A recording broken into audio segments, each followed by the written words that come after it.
9:15.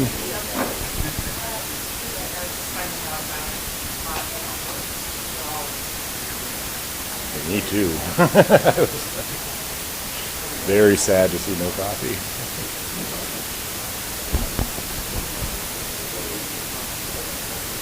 Good morning. This thing going, or am I just speaking loudly? All right, sweet. Welcome. Hi. First things first, I'm finding out about the coffee. I was sort of expecting some. You heard it. Okay, something in addition to the amazing content today and the discussions I hope we all have, we can also look forward to coffee. And Coffee gets here, whatever we're doing stops, and we all go get coffee.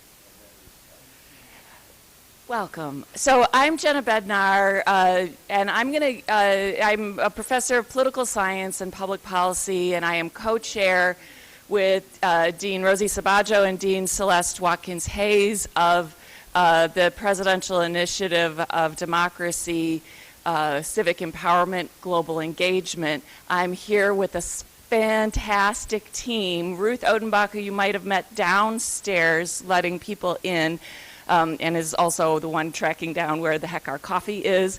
Seth Schaefer right here, who is the visual wonder. He's the creative one among us, and the reason why everything that we do looks good.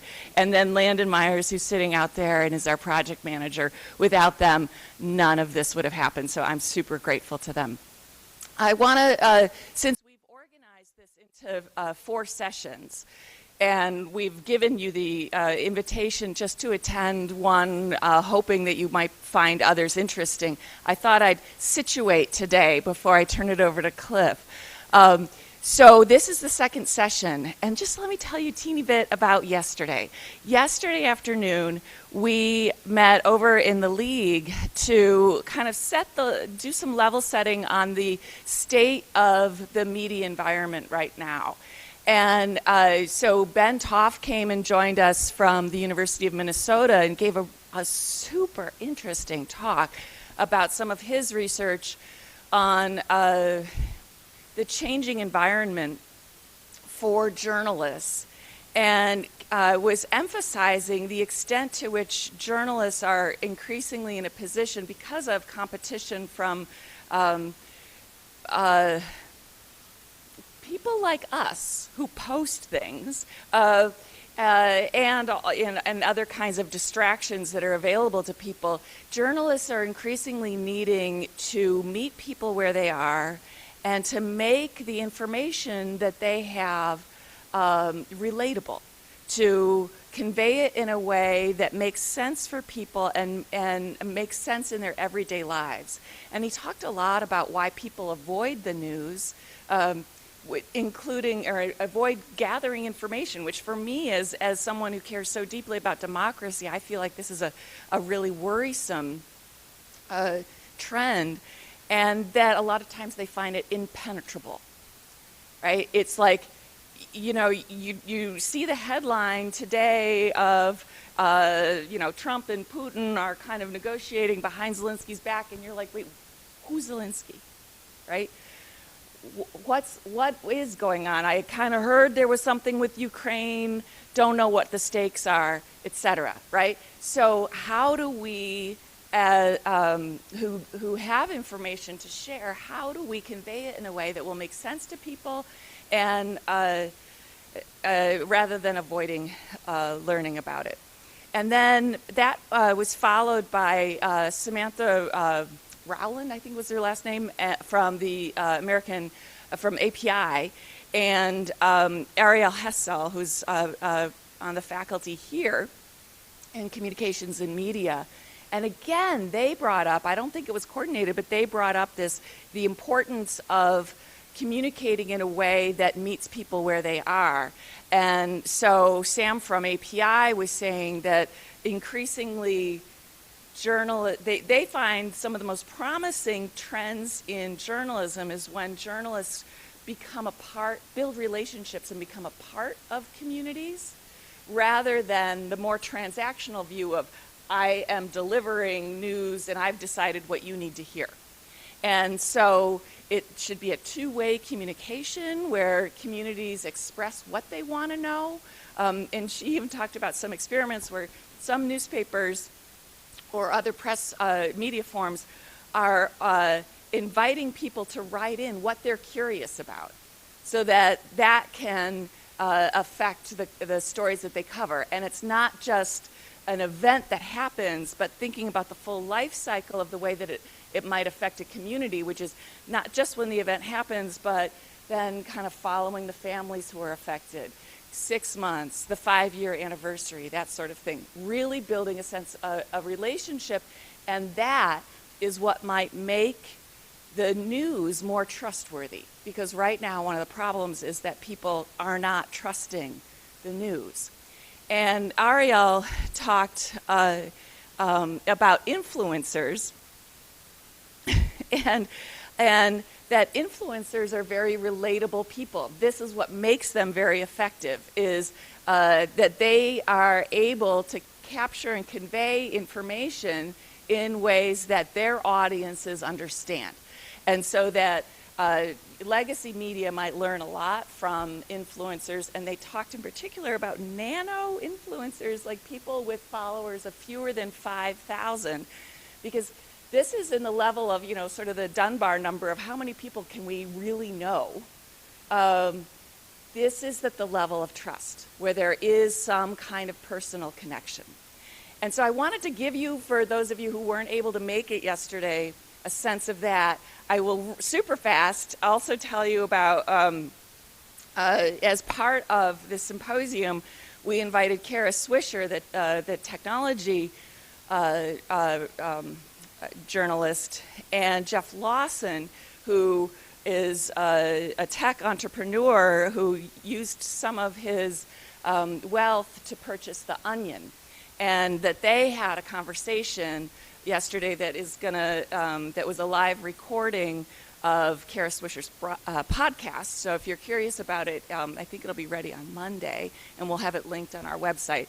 But on The Onion, and with what Jeff Lawson said about what his goals are with The Onion and why he wanted to purchase it, for what he argued is satire is a way of getting at the truth, is a way of us saying out loud what we are thinking inside, and in terms of, and this is, in my wheelhouse, democratic norms which depend on us for enforcement, but the only way that we can enforce a norm is, first, if we have a common understanding of it, and second, if we feel like we have some agency. Satire is a way to express what those norms are, what our expectations are about what our political elite and what one another ought to be doing, and because it's captured in a way that is so accessible through humor,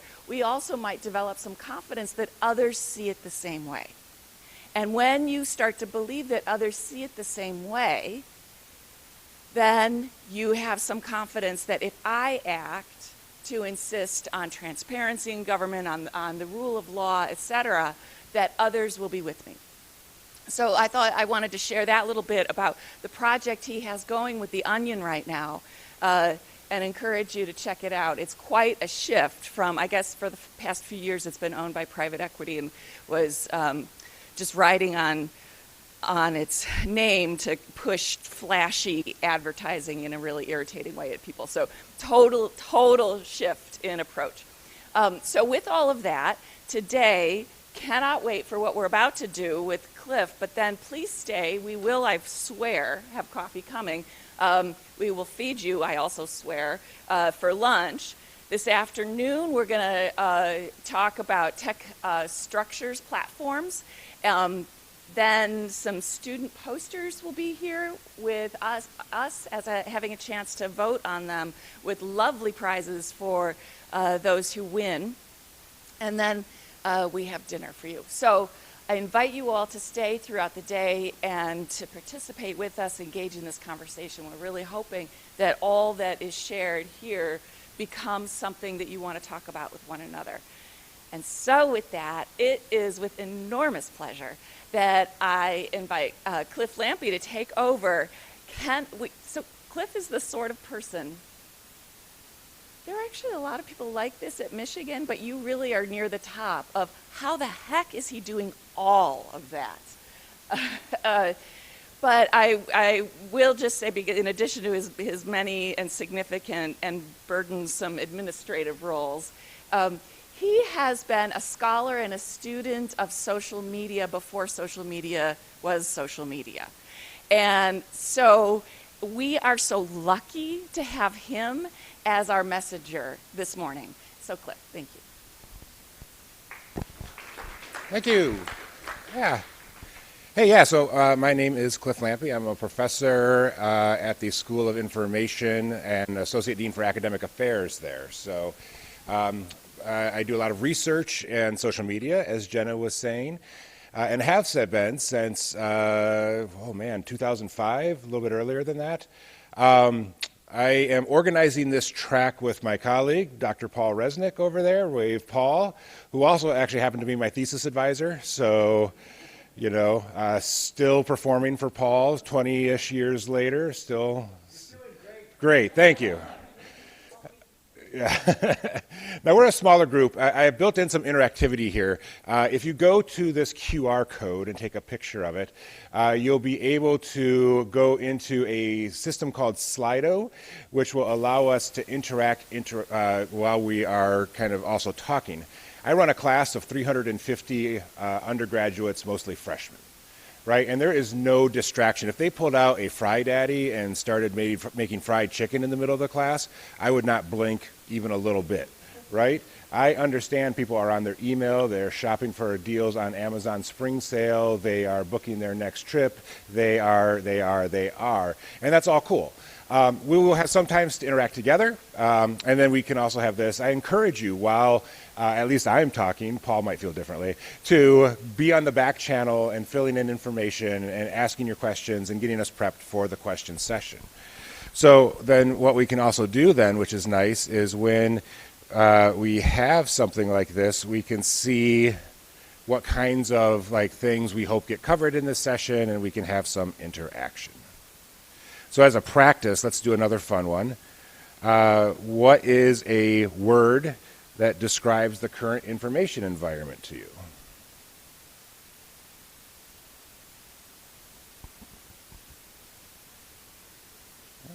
Yeah, I see a theme already emerging.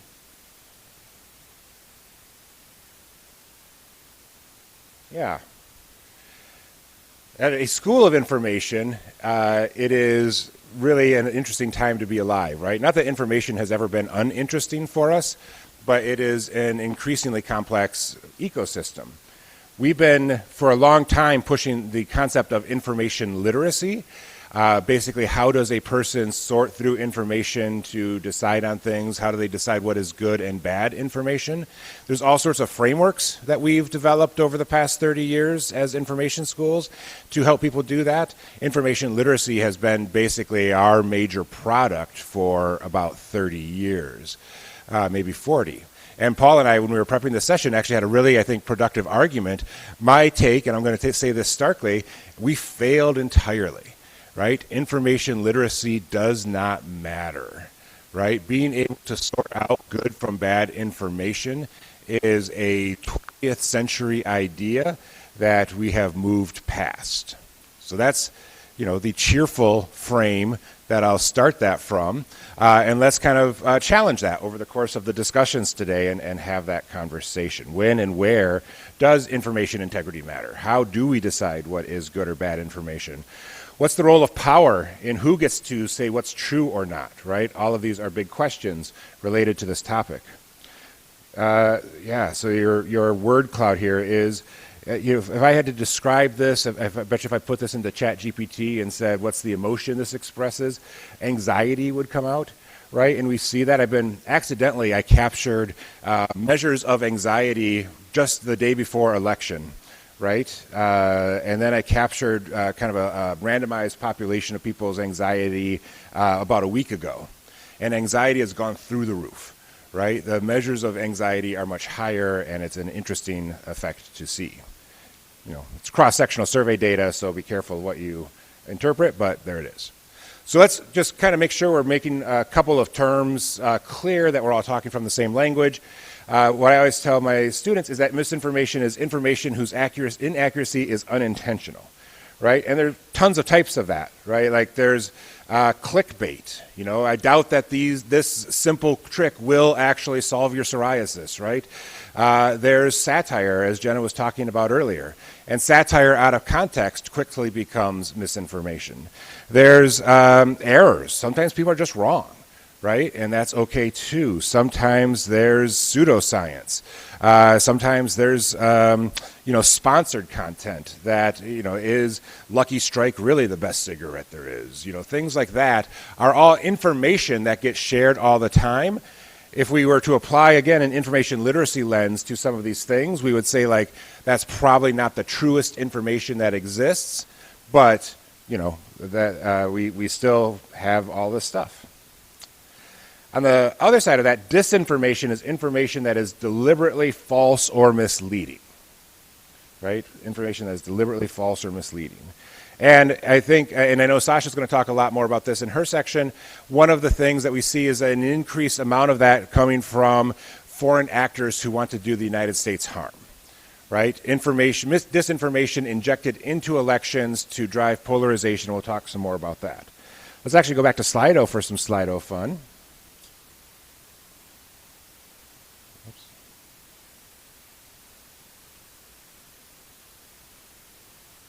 So how much information do you think you see on an average day?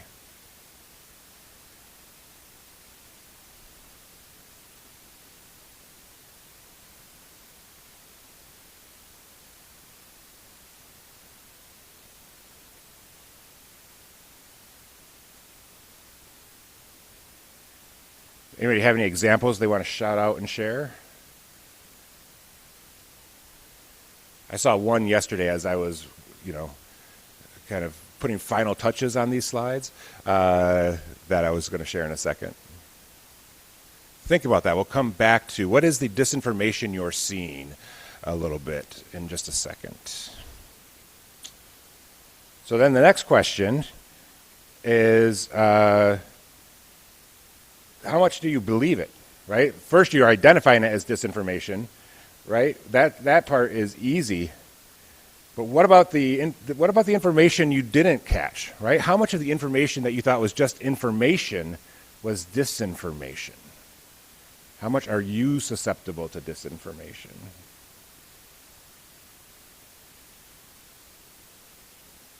One of the interesting things about this is, there is information literacy training, there's media literacy training, education does matter, but in general, everybody is susceptible to disinformation. Right, we all are. I have laptop stickers I give out to my students that says, "You are not immune from propaganda."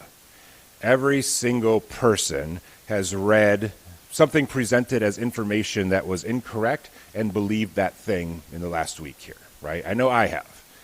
It's something that we tend to think is an other people problem. But just the nature of humans makes it so that it's a very common problem. Right? And there's a lot of reasons for that. I'll go into a little bit of that in a second. And then I thought this one was just fun because we are talking about disinformation and the democracy. How much do we think disinformation mattered in the 2024 election?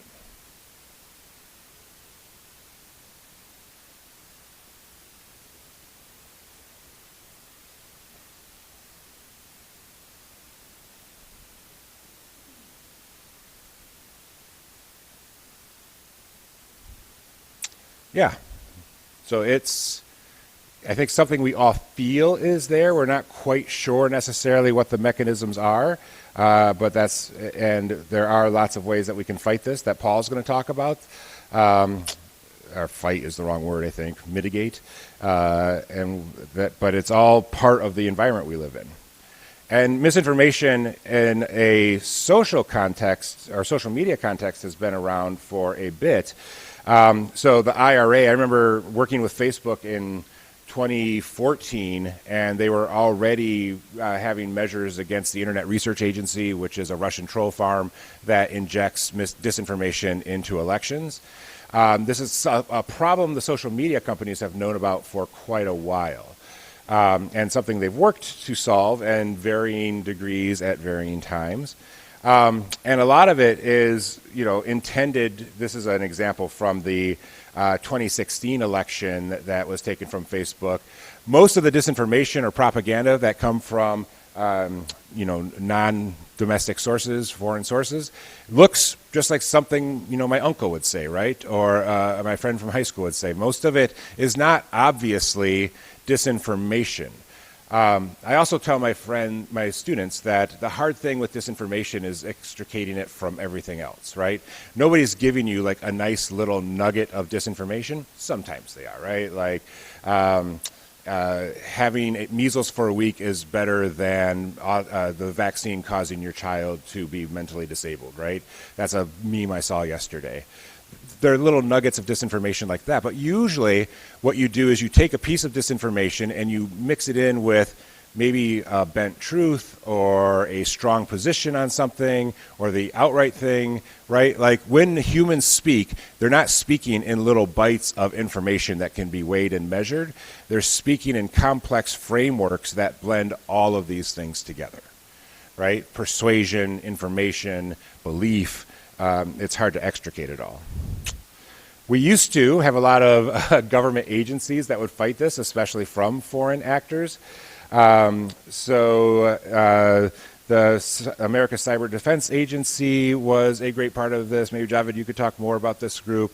I believe they have since been shuttered since the change in the administration.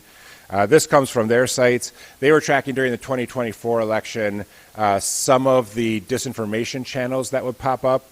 So these were made by the Iranian government. They're basically proxy newspapers made to look like local newspapers.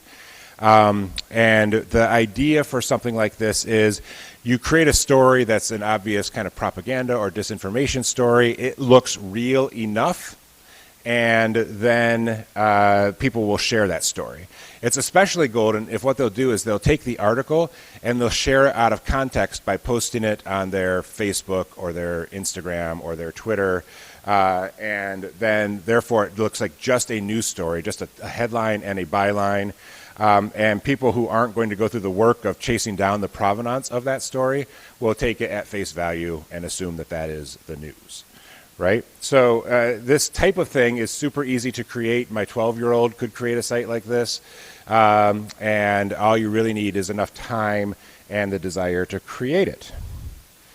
The Protected Voices Initiative is another group that has unfortunately been shut down, that used to provide tools and resources to campaigns so that they could actually root this stuff out and find the disinformation campaigns and at least counter them. But that has been a problem, or has been taken out as well. We already did that one. So, disinformation is not new. We could have had this conversation in the 40s. There was lots of disinformation then as well. Yellow journalism is replete with pieces of disinformation. Remember the Maine is a great example I remember from my history class way back when. Disinformation has always probably been part of the American political system. I always remind my students, like, if you think today's politics are tough, like Jefferson versus Adams in that first presidential election was totally brutal, right? Like, partisan newspapers on either side of their election were just creating tons of misinformation, outright lies, claims that, Adams was still loyal to the British Empire, et cetera, et cetera, et cetera. Disinformation has always been part of kind of the U.S. political world. So what is new, and that gets into kind of my social media kind of background, and it's not just social media, but one of the biggest things that's new is editing technology, right? All of you are now carrying devices that can take, pictures and video of very high quality, and with your phones now, you could all easily create a piece of misinformation that would be believable. We tend to focus on things like deep fakes, right? Deep fakes are where, everybody knows what a deep fake is. I don't have to show this. It's where you basically take real video and you use machine learning technology to overlay somebody else's face and make it look like somebody's doing something. Lots of cheap fakes out there. Cheap fakes are getting better and better all of the time. They used to have like kind of this uncanny valley feel where it was fairly obvious something was a deep fake. Again, something when we talk about AI, right now is the worst AI will ever be, right? AI mechanisms, algorithms, tools get better and better and better. If deep fakes look unreal now, give it 6 months, right? And they'll get a lot better. This is Bill Hader. Yeah, that's, we won't This watch is the Bill video. Hader. But it is fun if you have access to the slides. So this is the disinformation I saw as I was scrolling my own social media last night. I really enjoyed this one. It was on my Facebook. This is caused a lot of debate. In the comments, there are about 50,000 comments on this image. I would say I did a rough analysis, and I would say probably 3/4 of them were pro-Musk, like, look at Musk, he really is a good guy. These libs just don't like him because he's successful, et cetera, et cetera, et cetera. And then there was just this, I do research on something called vindictive enjoyment right now, which is harassment that incurs because somebody has crossed your moral boundary in an online space and you start to harass them. And the number of people who are enjoying this schadenfreude of like, you rubes, this is obviously an AI generated image, you fell for this, you're suckers. That was the other kind of quarter of the comments on this image. But images like this are super easy to create. Now this still, to me at least, has an uncanny valley feel, right? Still, if you're like paying attention, does not look real. But again, in 6 months, probably going to have a much better image. This is already so much better than it was 6 months ago in terms of what you can create. So what will this look like?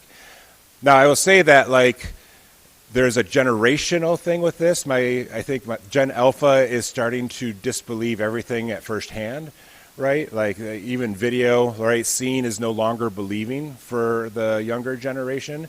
One of the most common words I saw when I did kind of an analysis for this image, boomer, was probably the most common word I saw in this, right? And there's a belief, real or not, that there's a generational ability to tell good information from bad in all of this. I think much more than deepfakes, the thing that is challenging in the environment are what I call cheap fakes. Cheap fakes are basically where you just maliciously edit video. Again, this is an old tactic in American politics, right? One of my favorite examples was they took a video of Nancy Pelosi giving a speech about something, and all you had to do was slow the frame rate down by 20%. And what happens is it looks like she's slurring her words. Because when somebody's giving a speech at a podium like that, everybody behind them standing kind of still. So it's not obvious that people are moving in a weird way. So you just slow that frame rate down and you can make somebody sound drunk. By the end of this, I'm going to give you all these great tactics for your own political disinformation campaign. That might be what we end the session with, is helping you all create disinformation for your own ends. So, and in this case, it was Joe Biden. They maliciously edited something so he looked confused, right? They just, this wasn't a slow down the frame rate. All they did was move one piece of video before another, which again, my 12-year-old can do with Final Cut Pro. And it suddenly looked like Joe was lost and confused as opposed to what was happening. Actually, I want to show a minute of this just because there's something interesting here. We just brought you CBS News confirms new reporting on fake videos of President Biden that are being referred to as cheap fakes. So let's bring in our political panel, Megan Hayes and Matt Mowers. Megan served as the director of message planning for the Biden administration, and Matt worked on the Trump 2016 campaign and also worked as a senior advisor for the former president. Hello to you both. Thank you so much for being here. Matt, I'll start with you. What makes these videos and images so insidious is it isn't just anonymous social media users who are putting them out there. It's the New York Post. It's the Republican National Committee who are disseminating these things, and that lends them an air of authenticity. Should the RNC be in the business of putting out videos like this, or I mean, if they want to attack him on his age, attack him on his age. That's a perfectly Right. legitimate issue, right? Well, and they have attacked him on his age. Yeah. And not only that, but the reason these videos even have some ability to land with voters is because a lot of voters, it's picking up on a kernel of truth. I think That's what I want to capture, right? That is an important thing that he just said there. That even though the video is misrepresented, even though that it's disinformation, it's actually representing a higher truth. Right now, there was one of my favorite political theorists of all time. I'm not sure what his H index is. Stephen Colbert used to call this truthiness. Right? Truthiness is better than truth. It's the idea that something that is false betrays a higher truth. And often when you talk to people who get caught out sharing disinformation outright, they will say, what I was doing was showing this higher truth. I'm the good guy here. Everybody thinks they're the good guy, right? There's no bad guys. Everybody's the good guy. I am showing a higher truth through this persuasive element, right? And that underlies a lot of disinformation sharing that you see. The other thing that's different outside of these editing tools is the ability to micro-target in different ways. So Jenna was talking about kind of micro-influencers, right? People with small but rabid fan bases. The ability to target has two directions. One is we are sharing more information about ourselves than we've ever shared before. How many of you have a cell phone with you right now? Yeah. How many sensors do you guess are on your cell phone?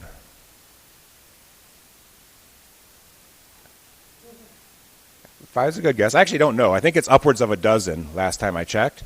The light sensor, of course, it knows how high you are. It knows how fast you're moving. They don't. My students never believe me. They think that they turn on the listening piece, that they turn on the microphone to listen to them. They don't, because that would wear out the battery too fast. The truth is actually much creepier. They don't need to. Right? The fact that you're all sitting next to each other creates a Bluetooth network and a proximity network so that the cell phone company knows that there's some type of homophily in this room because you're all in proximity. The more time you spend in proximity, the more that social graph shows that proximate connection, and it can actually make guesses, predictions on what you'll like based off other people who are near you. Right?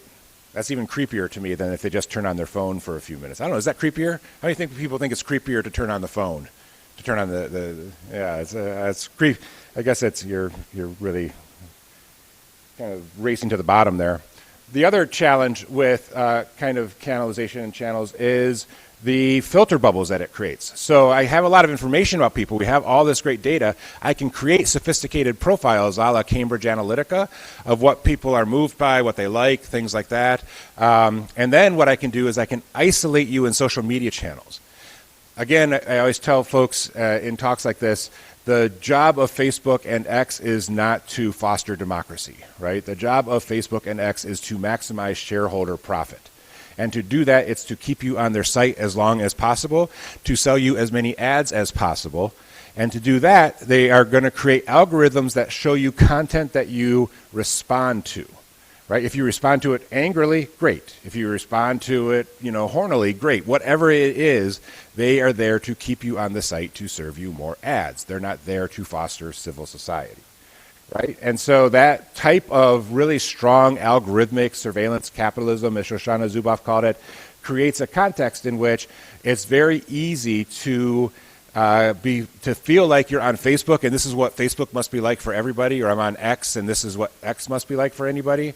And of course, everybody's got heavily curated experiences on this. Have you ever taken somebody else's feed and looked through it and see what they're served? It's deeply creepy, right? It's almost like an alternative universe. So what is the goal of all this? Why are people injecting bad information into the system, or why do they use bad information to achieve their political ends? One goal always is to change the Overton window.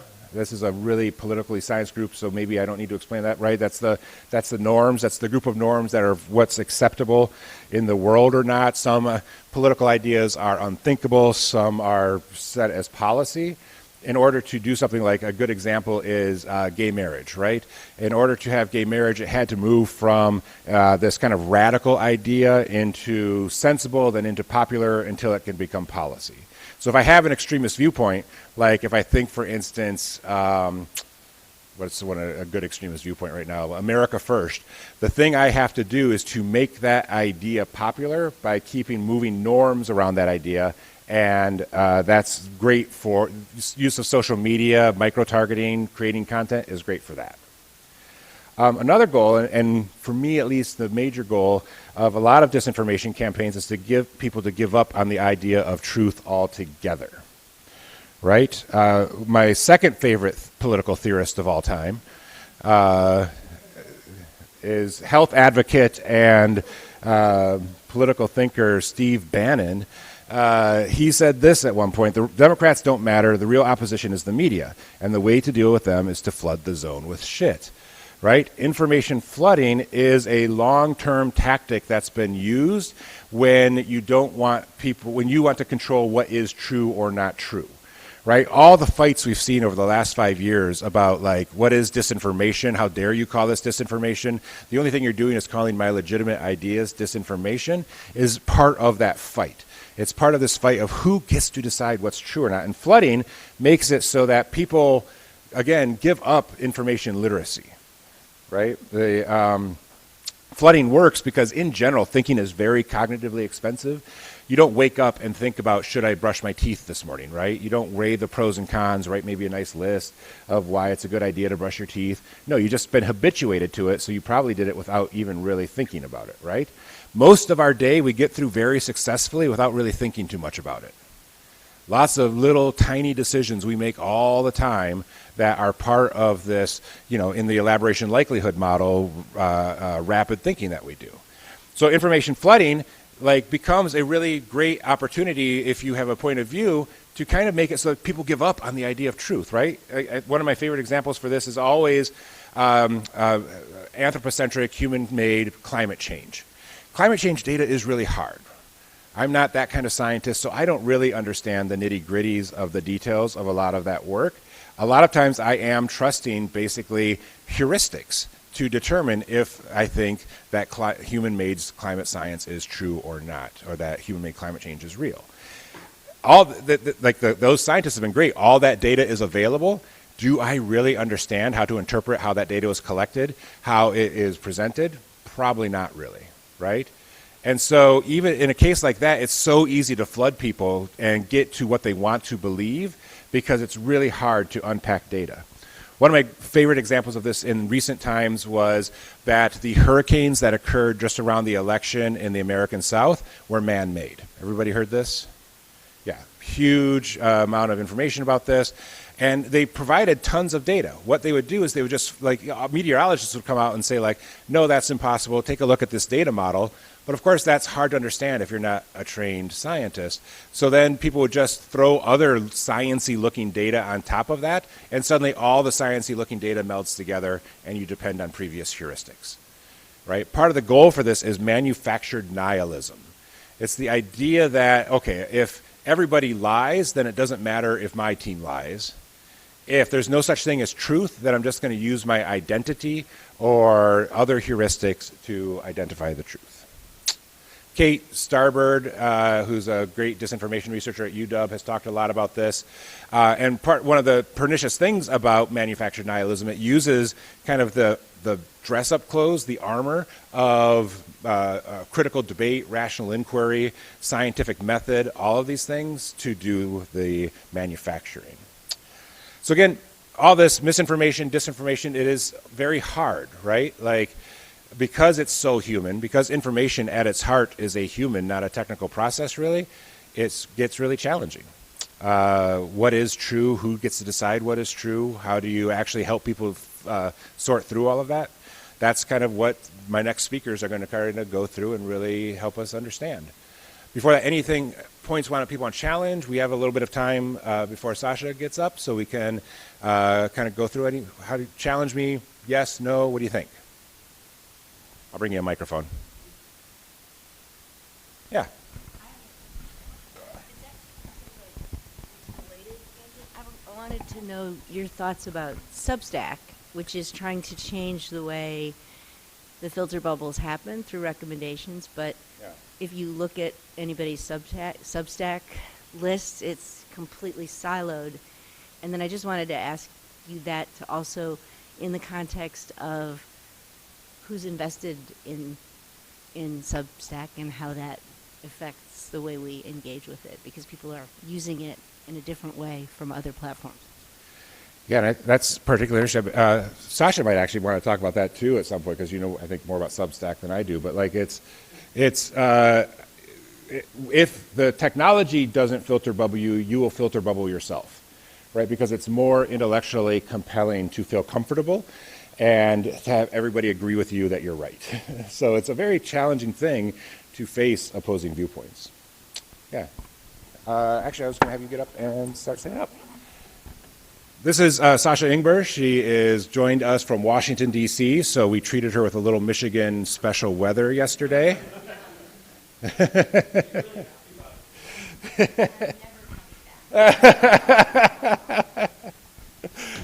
Today is lovely. You'll enjoy today, I hope.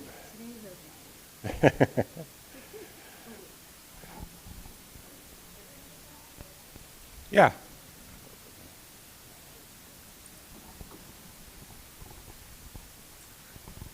Hi, Cliff. I'm Angie. She, her, and I'm a librarian here at U of M. And so when you're mentioning information literacy, this is a term thrown out in library world a lot, which many, especially in higher education, we're moving away from that term and have been for a number of years. Thinking about, in higher education, we're thinking of frames and threshold concepts rather than information literacy. And we're going, we had some of these frame sort of things like authority is constructed and contextual, information has value, these sort of statements in the ACRL standard. And we're in this process of reviewing and revising them right now. Are you thinking about those frame, like what advice can you all give, like in terms of thinking about that idea of threshold concepts and how that fits in? I feel like that's a little bit more nuanced than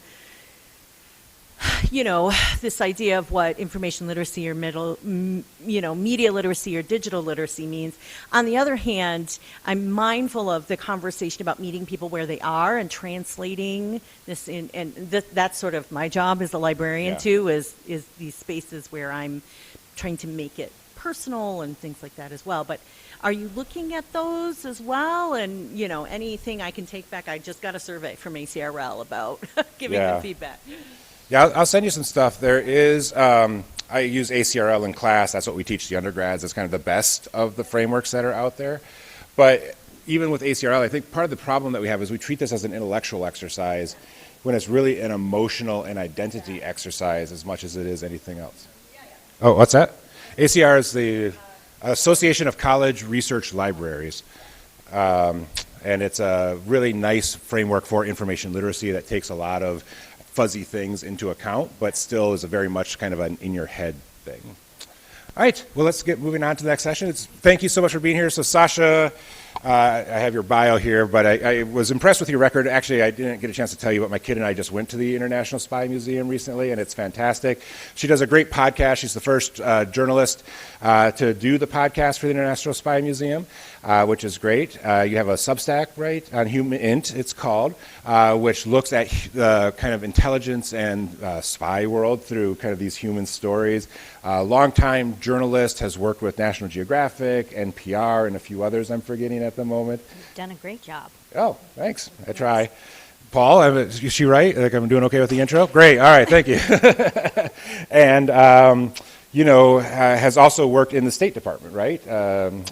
Doing a lot of, especially kind of looking at Russian interference with disinformation campaigns. So I'm really excited to hear your talk. Yeah, I'm looking forward.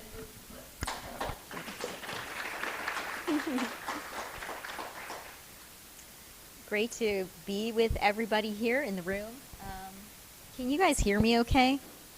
Or is it, how do I hold a microphone? Let me know. Okay.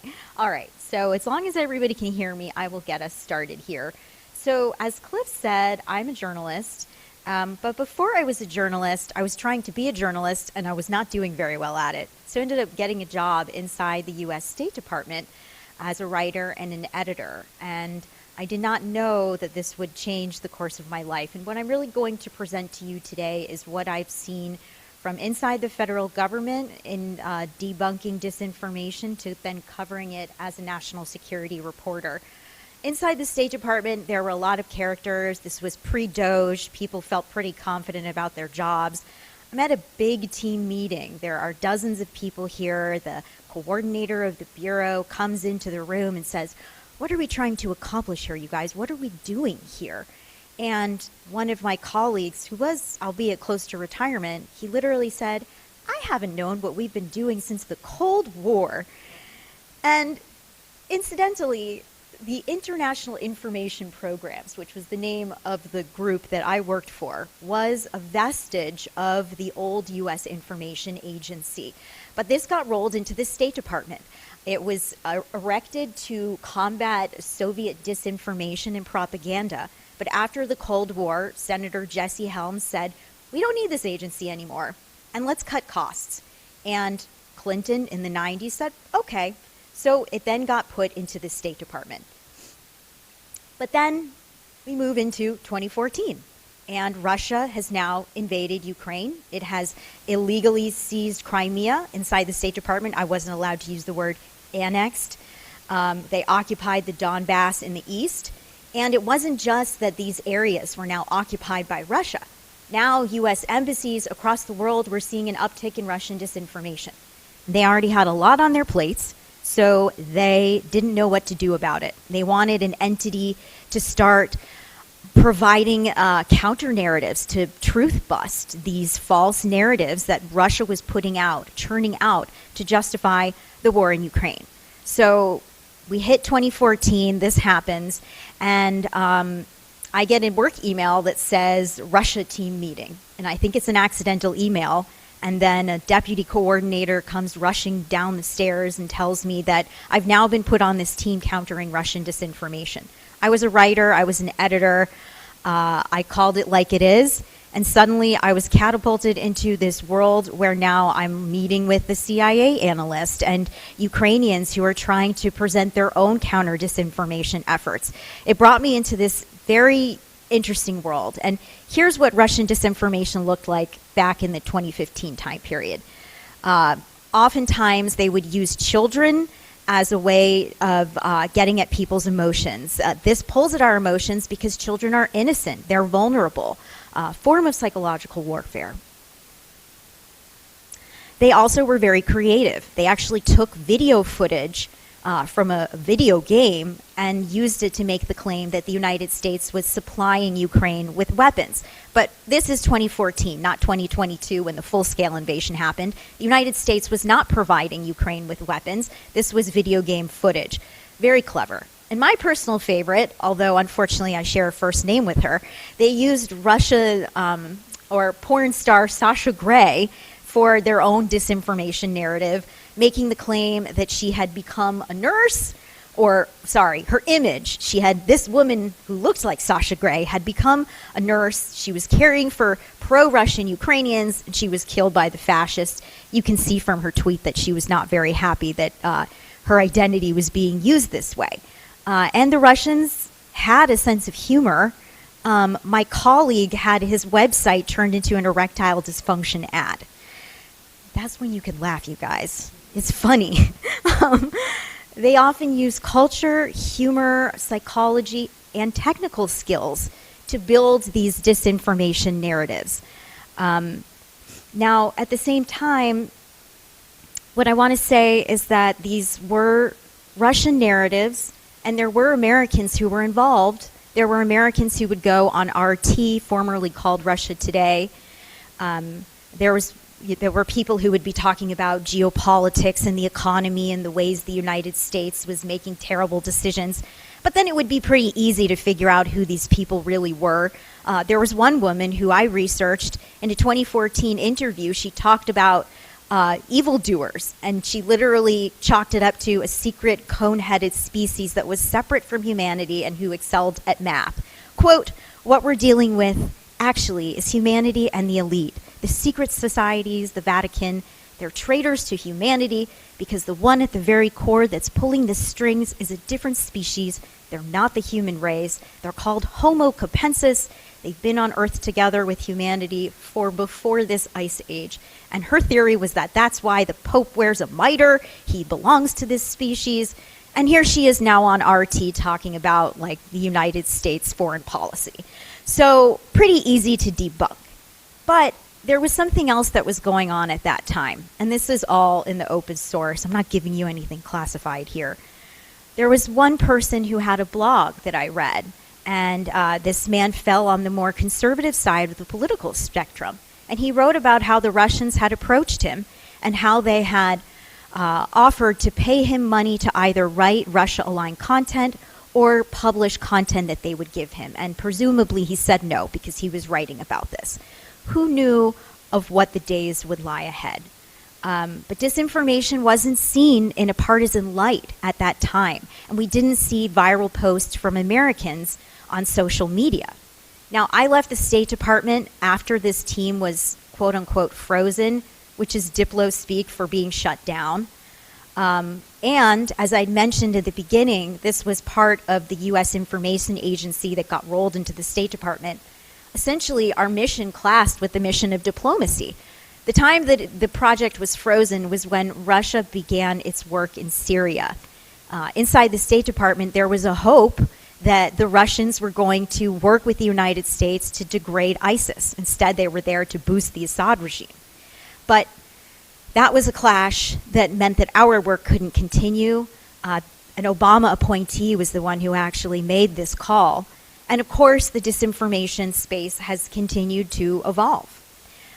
We all remember what happened in 2016. This is a post from the Internet Research Agency, the exploiting of chaos and divisions in society. There were protests on George Floyd. This is about Eric Garner. People were really angry about police brutality. The Russians were very good at understanding how the United States had these fractures.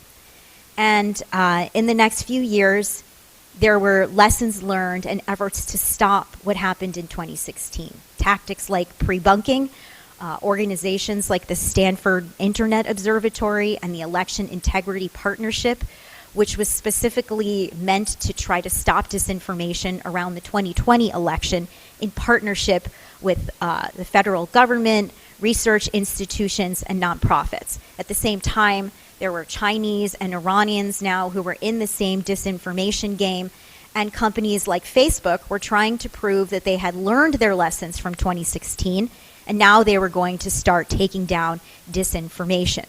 Of course, they weren't perfect about it. There were still things that came up. There were groups that formed that they didn't take down quickly, but that was in the lead up to the 2020 election. Then Trump insists without evidence that he has won the election. His supporters stormed the Capitol in the name of democracy. More and more Americans making false claims that get major amplification. And part of what they're talking about now is that they are Americans and there is First Amendment and their free speech is being suppressed. Now we have organizations forming like Turning Point Action in Arizona. And they are also putting out false narratives about what happened in the 2020 election. But complicating all of it is, of course, the Hunter Biden laptop story. This was, I think you all remember, but a quick refresher. His laptop wasn't picked up from a computer repair shop. The guy at the shop copies the hard drive, ultimately gives it to Giuliani. There are former intelligence officers who worked in the Russian operations who believe that this might be a Russian influence campaign, as we saw in 2016. So they write this letter that comes out on the eve of the 2020 election, and they write, quote, "We want to emphasize that we do not know if the emails provided to the New York Post by President Trump's personal attorney, Rudy Giuliani, are genuine or not, and that we do not have evidence of Russian involvement. Just that our experience makes us deeply suspicious that the Russian government played a significant role in this case. If we're right, this is Russian influence trying to influence how Americans vote in this election. We strongly believe Americans need to be aware of this." At the same time, we have social media companies that have taken down the New York Post of their own accord. They've taken down the story, but then, of course, it's confirmed to be real. The laptop is real. And now it actually really does look like free speech has been suppressed. And interestingly, one of the first actions that Trump took in his second term was revoking the security clearances of the 51 intelligence officers who signed this letter. But more importantly, this is now when disinformation becomes hyper-partisan. A lot of the entities that worked on debunking were dismantled, like the Stanford Internet Observatory, which I previously mentioned. And a lot of them are discredited by Republicans, again, based on this idea that free speech has been repressed. And I have to tell you that having worked and with a lot of these experts as a journalist after I left the State Department, I can tell you there are a lot of women who worked in this industry, and they were very much targeted, sued, death threats. At the top is Renee DiResta from the Stanford Internet Observatory, lawsuit after lawsuit. Nina Jankowicz in the middle was supposed to lead the Disinformation Governance Board in the Department of Homeland Security. The Republicans and Fox News went after her so hard that not only did the group not ever start, but she had to install video cameras at her home because she received so many death threats. There are other aspects of her story that I won't go into, but were incredibly disturbing. Kate Starbird, as Cliff mentioned, also faced a number of lawsuits. Then we get to Elon Musk and his takeover of Twitter. Not only does he fire many people, but he releases the Twitter files, which are showing the content moderation decisions from the inside of what we take down, what we keep. Conservatives saw a liberal bias, but a lot of liberals didn't see anything there other than hard decisions and calculations being made. Effectively, though, it changed the way the company targeted disinformation. There are new efforts such as their crowdsourced solution, which doesn't adequately address foreign or domestic disinformation. And of course, Facebook followed suit.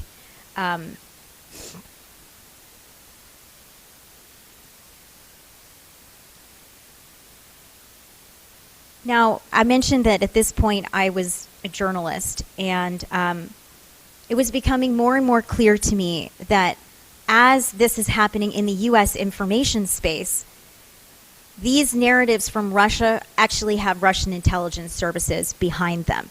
It started with the Internet Research Agency putting out those 2016 posts, but now it's very clear that we're actually talking about Russian intelligence.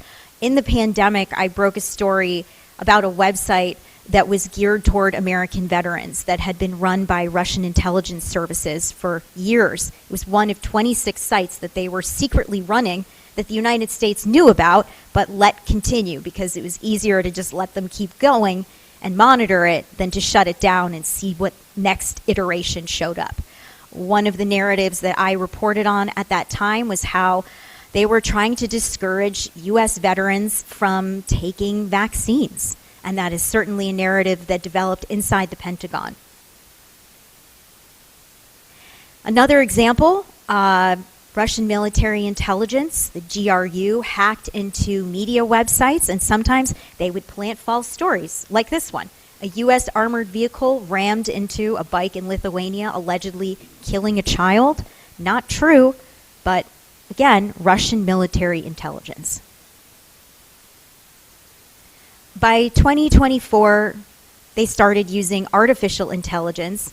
It serves as a way to generate content, spread it easily and cheaply, but fortunately, they're not very good at it yet. I want to play a report that I worked on from that time.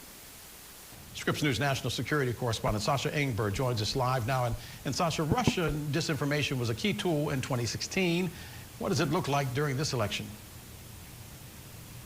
Good evening, Del. We are in the early days of Russia's use of artificial intelligence.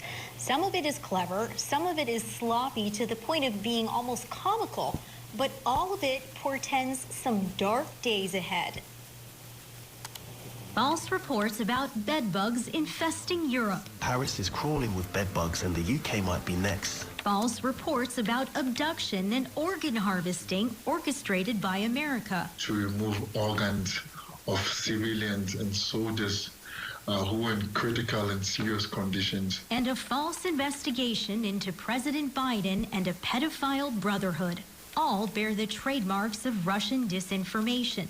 And disinformation expert Darren Linville is closely monitoring one Russian operation slyly named the FBI. The FBI stands for the Foundation for Battling Injustice, and it's a front organization operating out of Russia that works to launder stories and launder narratives into Western conversations in France, Germany, and the United States, obviously. Archived pages of the fake Russian site show its founder was Yevgeny Prigozhin, man of 1,000 disguises, head of Russia's shadowy Wagner mercenary group, and a leader of a mutiny against Russian authority, who died when the plane he was on exploded in midair. Prigozhin also founded an infamous troll farm that generated fake personas on social media in a mission to influence American elections. After his death, the U.S. thought his disinformation network was shut down. But Scripps News has learned his sprawling disinformation empire never stopped. Instead, Russian intelligence services have taken control, a State Department official tells us. Even worse, the Russians are using artificial intelligence to amplify their reach. Mostly what this AI is doing is creating camouflage for these operations. It's taking real stories and rewriting them into just a different version of that real story that you didn't know came from Fox News or CNN or any of the pages that they might be stealing from. How are you able to see that these sites are using AI? It's through these specific errors that the AI makes. You'll find these mistakes. There'll be a note. It says, note, this AI has done X, Y, and Z. They've actually told the AI to be cynical regarding American politics, to undermine U.S. institutions, and to support Putin. You can't make that up. No, you really can't make it up. It's that absurd. The Russians have also begun using AI-driven ChatGPT to generate fake reader comments on fake articles in Latin America, a U.S. official tells us. The goal to amplify content. And researcher Roman Asadchuk has been digging deep into yet another Russian use of AI. What I'm seeing is that AI is actually narrating the messages, regular AI robo voice, that allowed Russians to avoid detection. One example, the AI voice on this false story. Using proxies to conceal his ownership of 2 luxury yachts, collectively worth $75 million.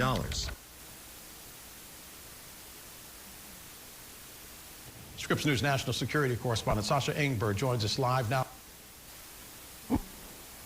So we can expect to see AI continue to evolve and Russian intelligence services continuing to rely on it and getting better and better at it, as Cliff had mentioned. So I wanted to bring it full circle, and this is a very convenient end because my last report for Scripps News was the video I'm about to show you, and happened to be about the State Department's Global Engagement Center, which is what formed after I left the State Department on that small counter-disinformation team. If we go back in time, 2 senators, Senator Chris Murphy from Connecticut, a Democrat, and Senator Rob Portman, a Republican from Ohio, they got together and they passed or they presented legislation to create funding for the Global Engagement Center. It had bipartisan support. It was supposed to counter foreign disinformation, and it did. They put out reports, albeit not enough, but they put out reports that actually exposed Russian intelligence operations in different countries, as well as what the Chinese and others were up to. And now, unfortunately, it leaves us in a different place. You'll see why. Just take a listen. And Sasha, Russian disinformation was a key tool in 2016. What does it look like during this election? Good. This year, there are a record-breaking number of elections around the world, and the U.S. State Department's Global Engagement Center will be working to prevent Russian and Chinese disinformation from influencing people, especially U.S. allies. But this center itself is in the midst of a quiet battle for survival. We really are fighting the information war, and there is an information war going on in this world. We went to the State Department for a rare interview with Special Envoy James Rubin. He leads the Global Engagement Center, an agency on the front lines fighting foreign disinformation. So we have two authoritarian governments that are very powerful, that are working together. You know, we have a few dozen people with a relatively small budget, and we're up against a Chinese and a Russian disinformation budget that's billions of dollars. With a budget of $61 million, the center recently exposed how Russia is flooding Latin America and Africa with conspiracy theories, and how China is secretly influencing foreign news outlets. Do you have any reason to believe that Russia has been teaching China how to craft more convincing disinformation? There's no question that Russia, which has been doing disinformation for hundreds of years, has brought some unfortunate lessons to the Chinese. The agency began with a bipartisan bill introduced by one Republican and one Democrat in 2016. But now, 8 years later, some Republicans accuse it of suppressing conservative speech, and they want to block funding. Does it concern you that these accusations are coming from one side of the political aisle? Well, it would concern me no matter where they're coming from. They're simply not true. In a lawsuit, two conservative news outlets accuse the center of orchestrating one of the most audacious, manipulative, secretive, and gravest abuses of power and infringements of First Amendment rights because it funded a project for an organization called the Global Disinformation Index, which a year later named the outlets as high risk for purveying disinformation, ultimately hurting their ad revenue and circulation. The special envoy, a former journalist, suggests the center is prepared to make some changes to the grants it gives so that lawmakers do not cut off crucial funding. Does this in any way change the calculation of who the GEC chooses to work with? We didn't provide money to anybody to make any judgment about conservative viewpoints, but I'm a realist. I live in a world where Congress has to fund us, and if Congress is prepared to work with us and get the GEC reauthorized, I don't see any reason why we would want to fund an organization that they hate so much. There's also criticism that the GEC is suppressing speech through its communication with social media companies. Is the center communicating with social media companies? And if so, what's being said? We talk to the social media companies about what Russia and China are doing. We talk to the social media companies about the tactics and the techniques of the Russians and the Chinese. That's all we do. We don't ask them to take things down. We don't try to decide what's true or not true. And so these charges are just phony. All I can tell you is that a Court of Appeals judgment, which had dominant Republican nominated judges, looked at this evidence and said that it's absolutely not true that the State Department sought to suppress conservative viewpoints. U.S.-based disinformation experts have faced threats. They have faced lawsuits. Is this a piece of the same puzzle? Unfortunately, disinformation has become one of these topics that has been politicized. This is a major problem, disinformation. It's the newest challenge we faced. Remember, 10, 15 years ago, the rise of the internet, the rise of social media was seen as an inherently good thing that would spread the truth, spread democracy around the world. And what we've realized is that Russia and China and terrorist groups and the Iranian government have figured out a way to manipulate the rise of information through the internet, through social media, and the dark side of this information age has come to the surface. Now, Rubin says that he, the Secretary of State Antony Blinken, and the White House are working hard to get the center reauthorized. He says that an end to its mission would benefit Russia and China and could also harm relationships that the U.S. has built up with countries it partners with on disinformation, relationships that have taken years to build. This will probably not surprise you, but they did not receive funding. Just like my team, my small little effort inside the State Department, the Global Engagement Center no longer exists, though admittedly the analysts still do that work. But it was the canary in the coal mine. When we look at where we are today, we've seen cuts across the federal government. That includes in the CIA, the NSA, other national security agencies. Reuters reporting that efforts have been paused in combating Russian disinformation, cyber attacks, Russian sabotage. And of course, we all know that this administration has made some false claims, of which I will list from the presidential debate: Haitian immigrants eating dogs and cats in Ohio, that the January 6th rioters didn't assault anybody and really it was the FBI who started it, that millions of dollars went to Gaza in condoms, and a very serious one, that Ukraine started the war with Russia and that Zelensky is a dictator who doesn't want to call elections, which, by the way, is constitution in Ukraine says that no elections will go underway during martial law. Now, I want to be clear, other presidents have lied before. There's a Spycast episode from a few weeks ago about FDR, who publicly said that he didn't want the United States to join the World War II effort, and he secretly worked with an ex-NFL player who became a lawyer, Ernest Cuneo. Ernest Cuneo met with British spies in Rockefeller Center in New York. They worked together to plant false information and to undermine isolationist members of Congress.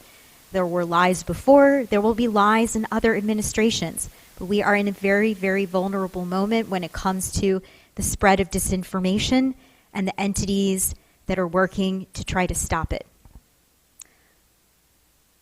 And if you want to follow any of my work, I have a Substack where I tell human stories that intersect with the intelligence community, and I also talk to spies and people in that world every week, every Tuesday, on Spycast. Thank you so much.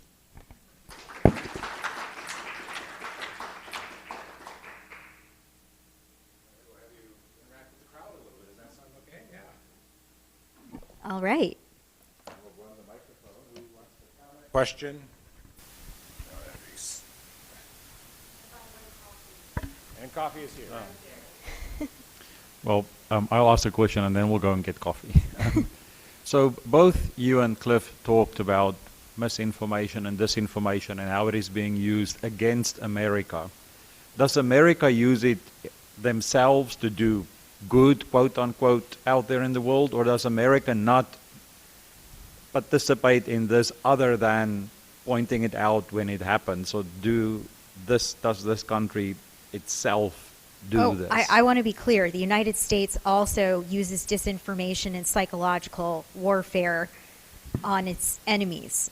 There are operations that have been exposed in the media. I believe it was Reuters who exposed an influence operation that took place in the Philippines to undermine China's vaccine, which had gotten to the country quicker than the United States during the pandemic. So they infused that space with doubts about Sinovac. And that was part of one example of an operation. The United States does engage in this, but it's for very different reasons. With Russian disinformation, it is really about changing the global order, trying to take the United States and weaken it so that they can continue to invade countries, continue their corruption, make as much money as possible. With the United States, it's to counter the influence of countries like Russia, China. I hope that is a clear response.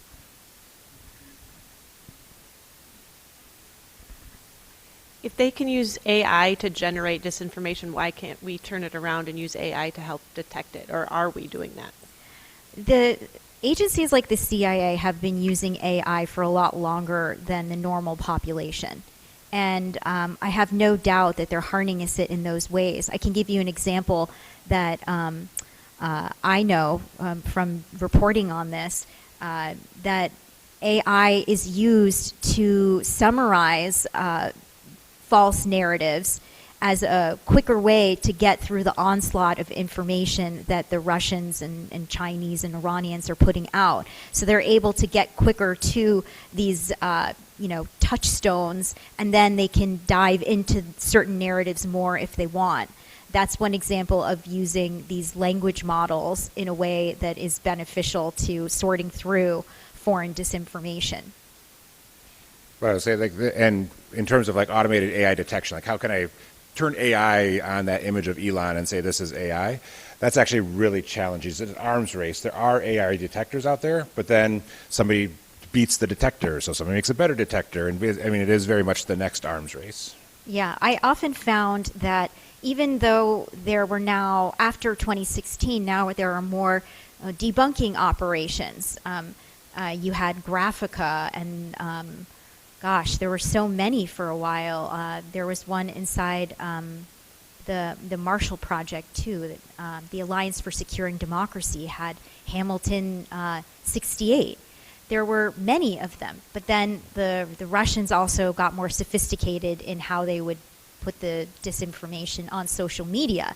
And for a time, Facebook was announcing the foreign influence operations that they were detecting. They would put out the exposure of these efforts on their blog and say that they were taking them down. And so that was an era, and it just continues to evolve.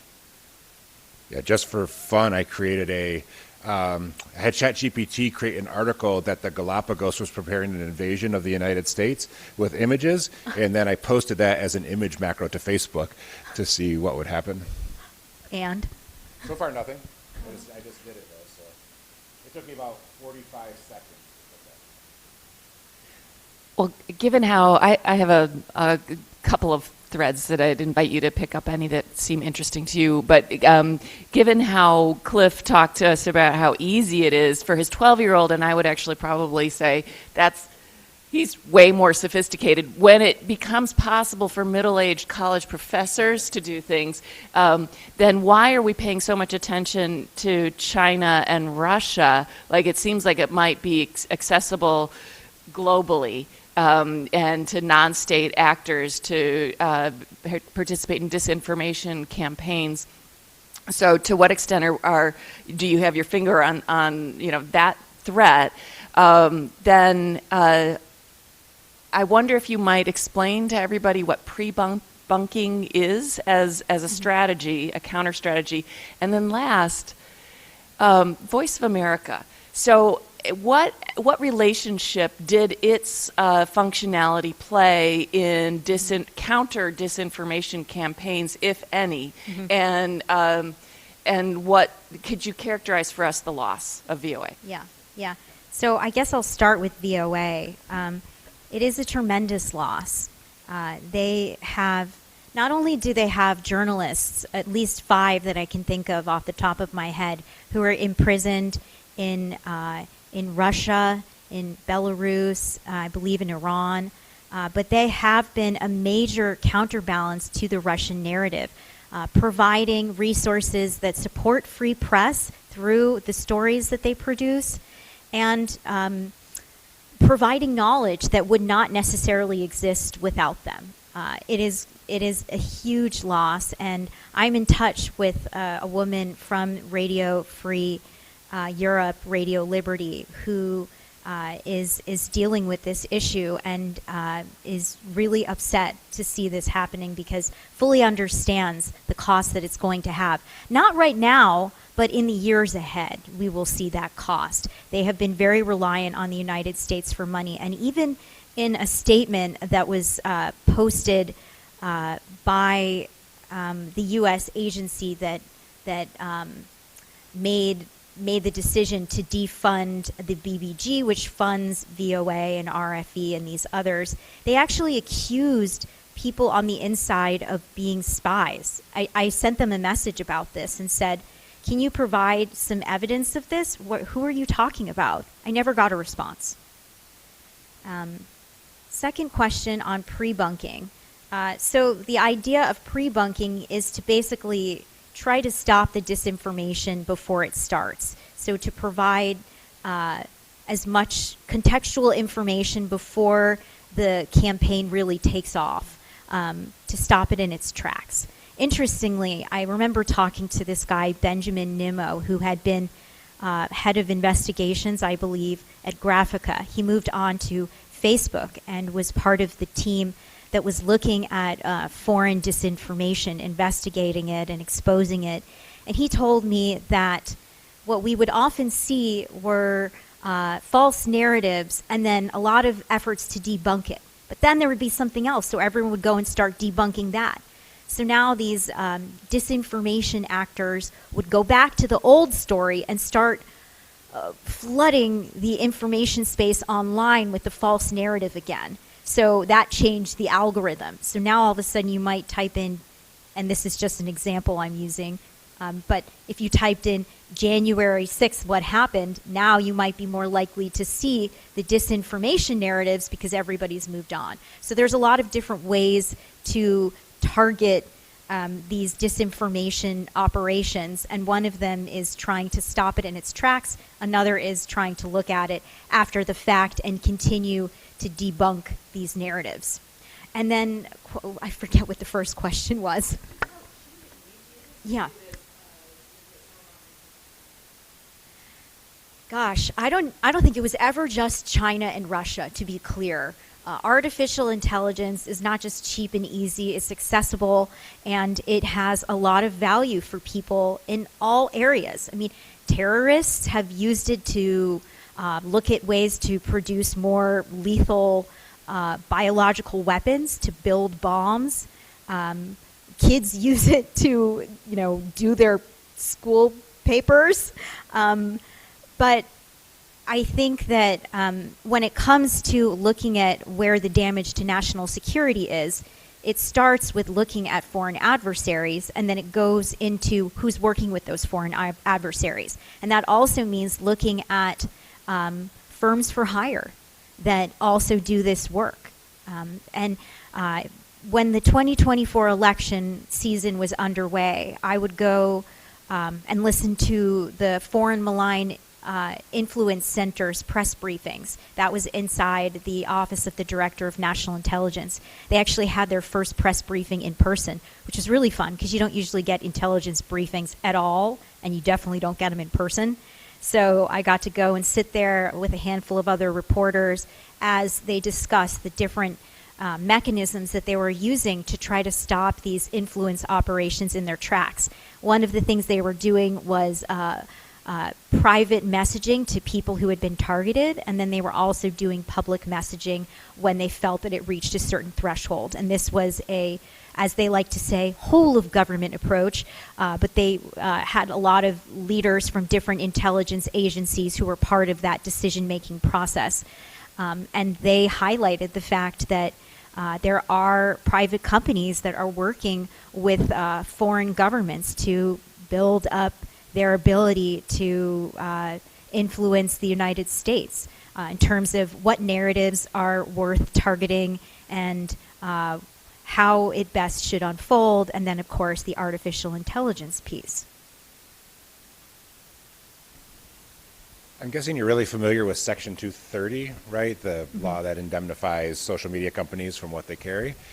Do you think amending Section 230 or changing it would change the situation at all? Do you think that, or is there any law that could help us in this context? I don't know. I mean, it'd be interesting to, what do you think? No. I think the primary laws, America has such a strong, right now at least, perspective on what freedom of speech is. Lying is not illegal, right? Mm-hmm. And so our freedom of speech laws are going to make it so that we will not do that. Yeah. That's my take. I'm not a lawyer at all. Yeah. It's definitely an interesting question.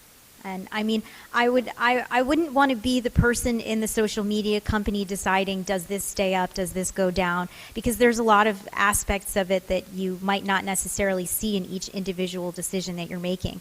But I don't think that this crowdsourced system works out well because it's easy to overwhelm it. And the Russians specifically used that ability years ago with their sock puppet accounts. And I mean, it's just not very hard to do. So I think that the problem is that it's hard to measure influence. It's hard to know how much an algorithm on TikTok could be influencing students to maybe hold less kind views toward the Uyghurs in Xinjiang province, or Tibet, or Hong Kong, or U.S. policies toward immigration. I mean, there are a lot of we can't be in someone's brain, and we can't see what their ideas would have been like if they weren't being exposed to all of this information. So I've had some interesting conversations about how much effect the 2016 Russian influence campaign really had on Americans. And even former member of my counter-disinformation team at the State Department talked about how it was more James Comey and his announcements about the Hillary Clinton investigation that had more damage than Russian influence. But again, it is hard to know. And my thought is that if it wasn't effective, then we probably wouldn't see the Russians, the Chinese, the Iranians, the Cubans, and everybody else continuing to do it. They would move on to something else that was more effective. And when we see how so many of the narratives that Americans are now saying pick up from the Russian thread, I mean, just on the Russian invasion of Ukraine, hearing some of the things that are said out of American mouths, that's straight from Moscow. Mm-hmm. One last question, then we'll take a break. Oh, there are two, so let's do that. Him and then her. Thank you so much for your presentation, both of you. Can you talk a little bit more about how much intentionality goes into the fault lines that mis and disinformation tease at? So specifically thinking about how, you showed the picture of Eric Garner, and it seems like race and gender relations are sort of a pretty reliable fault line to play on.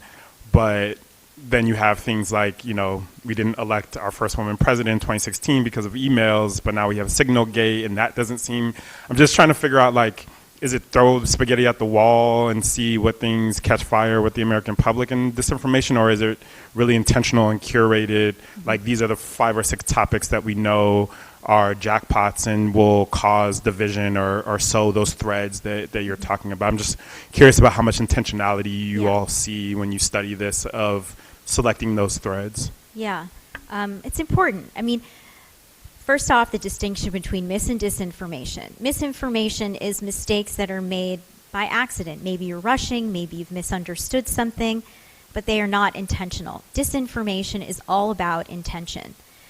When it comes to what narratives will take off most, I think there is an element of throwing spaghetti at the wall, but there's also an element of, we know how to do this. They invented the word disinformation. They know how it works. So anytime there's a major upheaval, even the California wildfires, when there are these chaotic moments, that's when you start to see these disinformation narratives really rise up. Emotions are already running high, and they can get a lot of bang for their buck in those moments. I think some also percolate. I think that we have so-called diplomats in the country, although the United States kicked out a lot of Russians, as we saw in the Biden administration. I think that we have people who come here and study our country's fractures. I mean, it wouldn't take a rocket scientist to figure out that a lot of Americans were angry at the police brutality we saw with George Floyd or Eric Garner. But I think that they make a practice of understanding where there are fracture points so that they can exploit them. And the Russians are still better at it than the Chinese because culturally we are more similar than we are to China.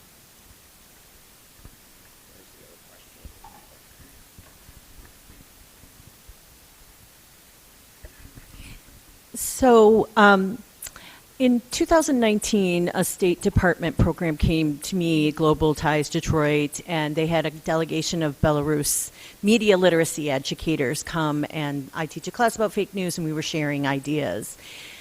From where you sit, what are, we talked about pre-bunking, we're going to have other conversations about approaches to this, and obviously this is a complex problem, but what have you seen that has been, you think, successful for the average person or an educator like myself in terms of having these conversations? Like, what is your advice for us? Yeah.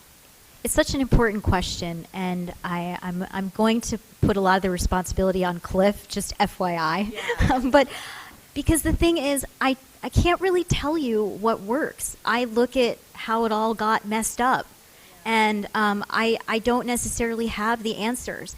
I remember talking to my boss in the counter disinformation unit. We read Thinking Fast and Slow. That was sort of like our little Bible, how the brain works, how people make decisions, some of our own inherent biases. So I asked him, what do you think is going to be effective? How can we do it? Because the thing is, facts matter, but sometimes we're talking about emotional truths. So it doesn't matter that there's this statistic or this article, because it gets at something so much deeper for people. And now there's a whole history and a whole web to try to work your way through that you just get stuck in it. And he said at that time, well, when someone that you love says something, then you're more likely to trust it. But I already think that that's been disproven. Because if we look at the war in Ukraine, there are families that were split between Russia and Ukraine that stopped talking to one another because they had completely different viewpoints. So I think that almost disproved what he was saying. Nina Jankowicz is someone who very much talked about media literacy. And I do think that that could be an incredibly effective way to prevent people from falling for disinformation in the first place. If you understand the risks of using social media and what people often do on social media and why, and you are a more responsible consumer of news, and you understand what certain outlets are essentially, who they're aligned with and why, I think that those are strengths that can be used in the defense of not falling for disinformation. But I don't think that there's one way that necessarily solves it all. And unfortunately, I think we've grown more siloed in our information spaces, in our cultural touch points, in our media consumption. And so it ends up feeling like we live in completely different realities. And that's where we really start to have problems, because now people can't even talk to each other, and people can't agree on the basics. And this is just what Russia wanted. I remember sitting there in 2015 thinking about it, and where we are today, I mean, this is just what they would want. I showed these media educators the American Community Survey data, which is census data, and they said that comes from your government. We would never trust that in our area. And then they tried to come in 2023 and decided it was too dangerous for them to come here and talk to other media literacy educators. I think that we're seeing a lot of counter branding and not counter allegation, and that ends up having its own cost. Thank you so much, you guys. Well, let's thank Sasha again. So we'll take a break right now. And next up, we have Paul Resnick, who is going to talk about some research he's been doing recently on some of the mitigation effects around disinformation. Then after him, Barb McQuaid is going to come and talk about her book and some of her analysis of disinformation attacks on the U.S. And then we'll have a great little panel with Paul and Sasha and Barb talking together about this, and that way we're through the session. All right, so let's take a coffee break, and we'll meet back in 15 minutes.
right. Well, for our next speaker, I am happy to introduce Dr. Paul Resnick from the School of Information this semester at Loan at the Berkman Klein Center at Harvard. Paul is super annoying, right? Somebody who has achieved so much in their career, somebody who has like had accomplishment after accomplishment, should really just sit down and let the rest of us try to accomplish something. But no, Paul keeps doing interesting and exciting research every year and keeps achieving and accomplishing and guiding new graduate students and helping junior faculty members and just getting better and better year after year. Now, I know I personally find that annoying, but Paul is still just the fantastic researcher he's always been and is doing some fantastic research right now that he's going to share with us. So, Paul, thanks for doing this.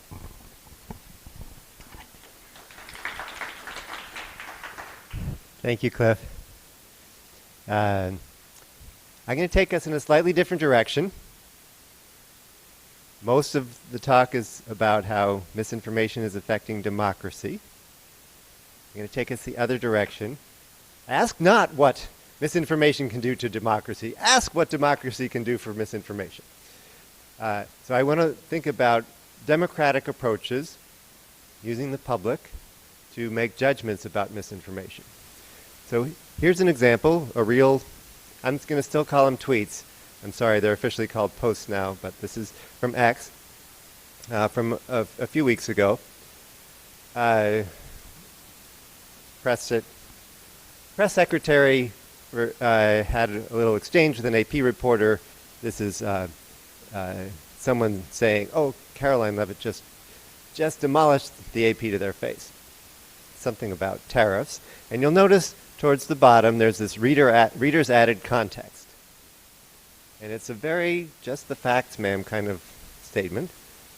What are tariffs? Tariffs are levies or taxes levied by governments on foreign goods that importers, in this case American businesses, pay upon customs clearance at the domestic port. That is a note that was written by a different person, not by Media Lies, who made the original post. Somebody else thought that anybody who saw this post ought to also know a little bit about what tariffs really are. They proposed this. A bunch of other people voted on it. X has an algorithm that processes those votes, and it decided, yes, we're going to approve this note, attach it so that anybody who sees this tweet will also see the note. On my sabbatical this year, you get the great opportunity of pursuing something in more depth and actually doing research yourself instead of only advising students. And I have been creating this website, the Community Notes Monitor. So X runs Community Notes, and I'll be showing you a lot about how they run it. And I'll be doing that through showing you some features of this website that I created, the Community Notes Monitor. So I'll try to keep the distinction clear. Like, they created Community Notes, not me. I'm just helping you understand how it works. And you'll hear from me, I'm a little bit of a fanboy. I think there's some really interesting things we can learn from it. So in the process of going through this, there will be 3 takeaways, not quite in this order. But one is, I think the crowd can make pretty good judgments about misinformation, but they can't do it fast enough. So there's if you're really serious about making judgments, whether you're using journalists or the crowd, you're going to have AI involved in some way, and they don't. So that's sort of the. I'm not saying they've solved the problem, but I think they're on the right path there.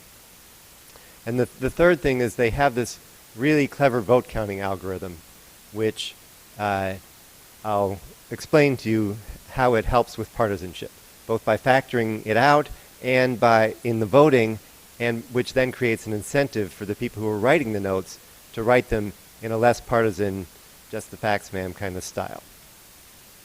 All right, so this is a quick introduction to what Community Notes is. A contributor proposes a note, like the one we saw on there. Other people then vote. I think this note was helpful, or I don't think it was helpful. And then they process all those votes. It is not a majority vote or a supermajority. They don't just add up how many are for and against it. And I'll be talking about that algorithm, which I think has a lot of promise in other settings besides just misinformation for reducing polarization. But then if the note is approved, then if the note is approved, it's shown whenever the tweet is shown. So here's some data from a recent date, March 11th. And I should say, one of the remarkable things about this project, about 2 years ago, Twitter just completely shut down all the academics' access to the APIs. It used to be it was the favorite site for doing all kinds of computational social science. They completely shut that down. They also fired almost all of everybody who was doing information integrity work at Twitter, anybody who was doing moderation and stuff. The one thing they kept around was this Community Notes project. And this Community Notes project operates with extreme transparency. So the algorithm that they use for processing all the votes, that's available on GitHub, and we've downloaded it, we run it. And the votes. They dump all of their 30 gigabytes of votes approximately every day. They give us a new dump. So this is real data. This is based on their actual data that they've dumped out. On March 11th, just over 2,000 people proposed notes on just under 2,000 posts. 85,000 people voted on those. About 10% of the posts that people proposed notes actually got notes approved. So about 90% of them are not accepted. A little bit of information about the timing. So for those 205 posts that got a note approved, it took the median, so half of them had a note proposed after 6 hours. And half of them that were eventually going to get a note approved had a note approved after 19 hours. Now, if you've used Facebook or Twitter or any of these sites, most of the viewership of a tweet happens in the first day. So if the note is getting attached after 19 hours, not so good. It's not, it's better than not. And there have been other people who've done some research studies, and they show that there does seem to be a causal effect. Having the note put on does reduce future reach of the tweets, but it's late. So this is my first conclusion here is if you really wanted a full-on solution here, you'd have to be willing to do something that doesn't wait for human judgments. And so, my vision of how this ought to work in the future is we think of gold standard judgments that get made, maybe by the crowd, and I would argue that the crowd actually is a good way to do that.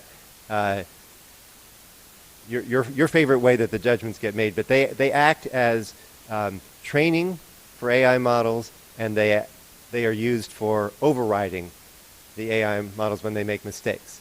So you could still have the whole system that they've got here with people voting, but it might happen only to correct mistakes that AIs were making. Anyway, that's an aside. That's not how it's working today. How it's working today, only 205 tweets from March 11th got notes attached to them.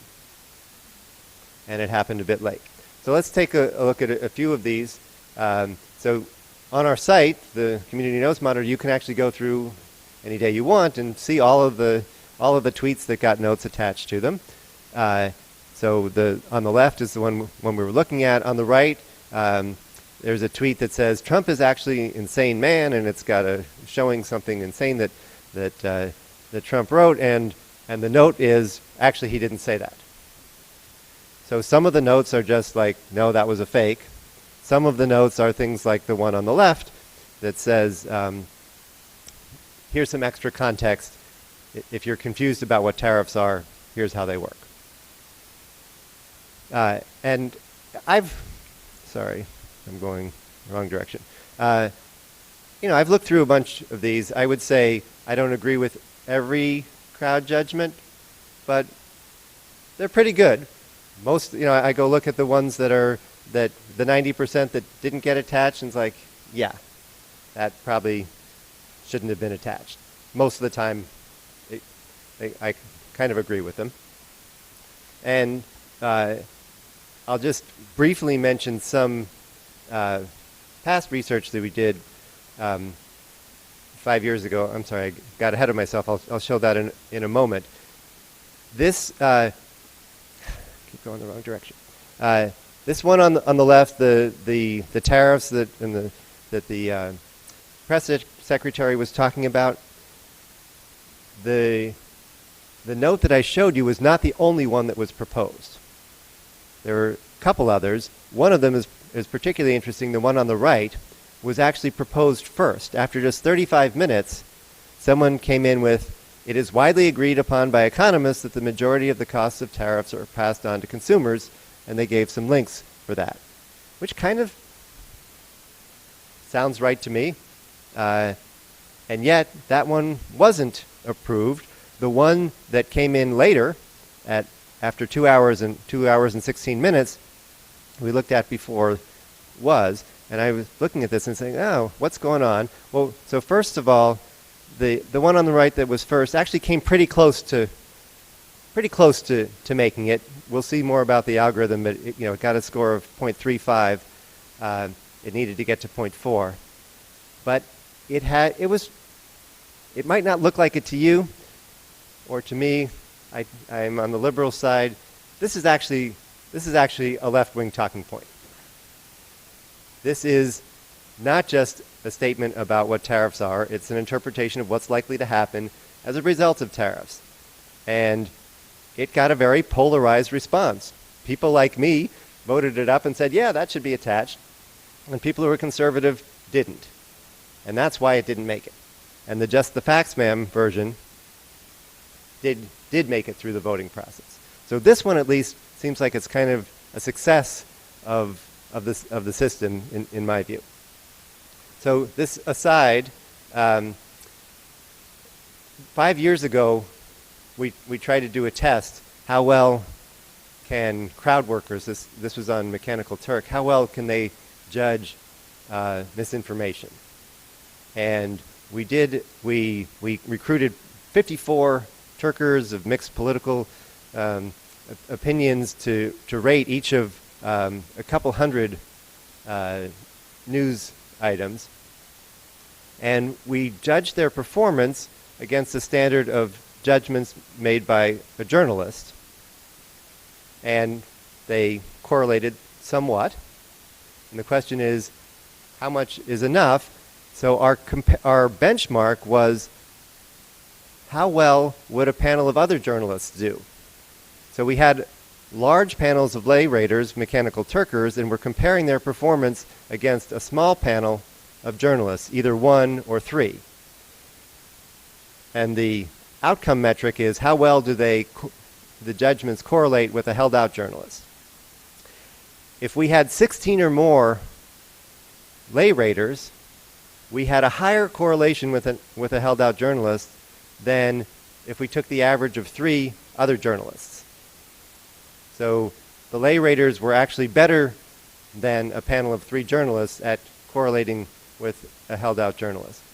And any individual's judgment is not going to be perfect on every item. We're assuming there's some noise, so there's value in sort of having the crowd to average out those errors. And this showed that, in fact, you could do well. I will say, if you just ask people, what do you think of this? They didn't do this well. We tried a few different conditions. We had to require the Turkers to go out and do some research on their own. Go find us a link that gives some evidence about whether this article is misinformed or not. And when we gave them that task, that's when we get this nice result. All right, back to community notes. So we've set up something that helps people to understand this, what I'm calling, very clever algorithm. The idea of the algorithm is to try to factor out the partisanship in the voting. So this one failed because the note was disliked by one side but liked by the other side, and it is a polarized note. So the way this algorithm works is it takes the matrix of all the voters and all the notes. So think of each row here as being one of the voters, one of the people on X who is voting for these notes, one of those 85,000. Each column is one of the notes, and we're going to try to characterize the note as being helpful but not polarized, or helpful but polarized, and so on. So we're taking this big matrix, and it's using a mathematical approach called matrix factorization that's been frequently used in recommender systems, but they're using it differently here. They're going to try to reduce each of those columns, each of those notes, to two numbers, a helpfulness number and a polarity number, and they're going to try to reduce each of the people to being a friendliness, do they tend to vote up or down, and a polarity. That polarity just so happens to come out as representing one underlying hidden dimension, which turns out to be, are you a Democrat or a Republican? Not built into the algorithm. It's just based on the pattern of votes. But the hidden dimension that emerges turns out to be, at least among U.S. voters, and they've actually separated out so people in other regions, but among the U.S. voters, it ends up being people who lean Democrat or lean Republican. So here on the left side, you see all of the votes on that note, and they're color-coded by the polarity that was assigned to each of the people. In the past, they tended to like the red notes or they tended to like the blue notes. So the very first vote that came in said, yes, this note is helpful, and it was from somebody who leaned red. And then there's several votes that came in from people who leaned blue, somebody who was kind of in the middle of purple. And if I scroll down, actually, you'd see there's a bunch more red not helpfuls. All the blues think that this note was helpful. And so on the right, you can see if we had just processed the notes that have come in so far, what would we have assigned as the helpfulness score and what would we have assigned as the polarity score? And if you look down at the first yellow one, so the green and the yellow is whether the note is helpful or not, and it was seeming like it was pretty helpful after the first few votes, and then we got that red no. And that red no started to cause the algorithm to think, this is a polarized note, and that continued on as the rest of the votes came in. It looked more and more polarized, and it still stays, pretty close to being at the barrier that was good enough for approval, but not quite. You can turn that into the math. I encourage you, if you've never seen these matrix factorization algorithms, trying to understand them through the lens of the votes that come in on one of these notes is actually a kind of a cool way to do it. I'm not going to go through this, but you can see things like this of the evolution of the helpfulness and polarity as the votes come in is kind of instructive for understanding these matrix factorization algorithms. So again, these two posts, one ends up with a polarity of minus 0.58. This is a note that was liked by Democrats. Republicans were not so high on it, versus this one where the polarity was right in the center. Everybody thought that was a good description of how tariffs work. So my takeaways again, I think crowds can make good judgments. If you're serious about making content moderation systems on these big platforms, you got to do it with AI and use the human judgments as a way of training, overriding, handling appeals, not for making every individual judgment. And then I'm especially excited about these kind of vote counting algorithms that will factor out the partisanship and create an incentive for writing things in a less partisan way. If I'm participating in writing community notes and I am paying attention to, gosh, when I write something that is a right-wing talking point or a left-wing talking point or is insulting, it doesn't get approved. And when I write a Just the Facts Man version, it gets approved. What am I going to keep doing? I'm going to keep writing the more neutral ones. I think that idea of trying to factor out partisanship and create incentives to be less partisan could be used maybe even better in some other settings besides misinformation moderation. I would love to see, I would like to get a feed in social media that used something like that for ranking what I get, so that I would get the things that are liked by people who don't always agree with each other. I think that would be an especially interesting set of things to get in my news feed. So thank you.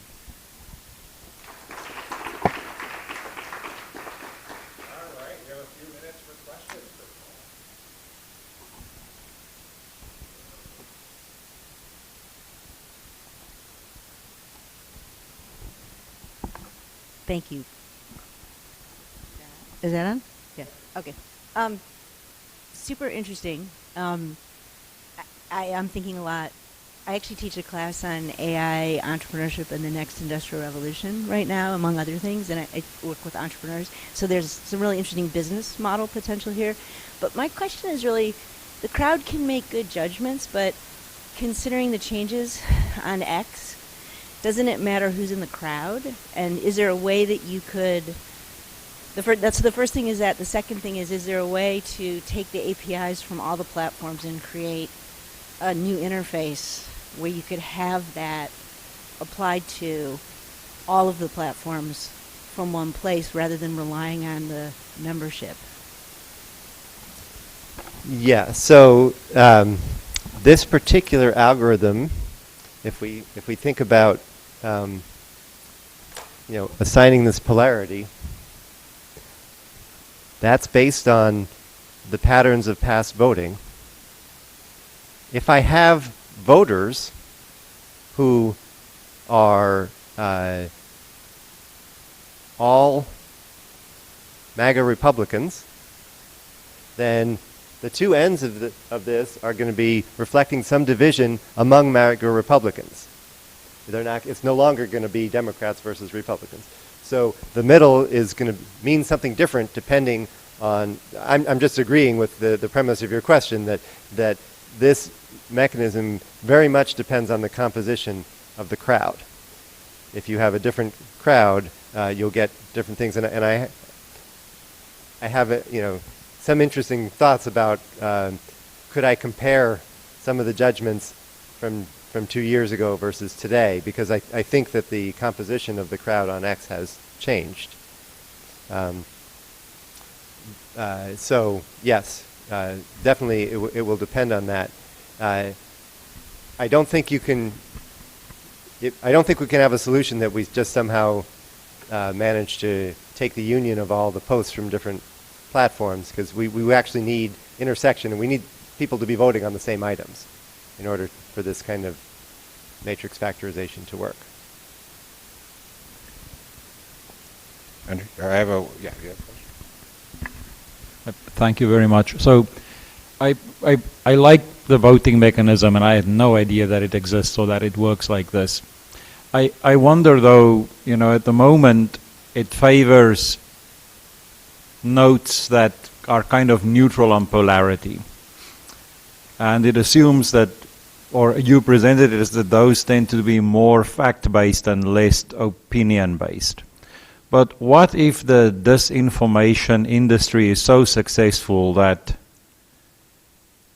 it's no longer possible for the voters to identify or agree upon what is fact-based versus what is opinion-based?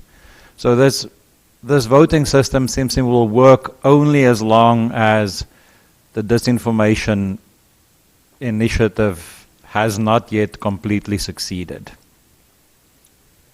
I agree.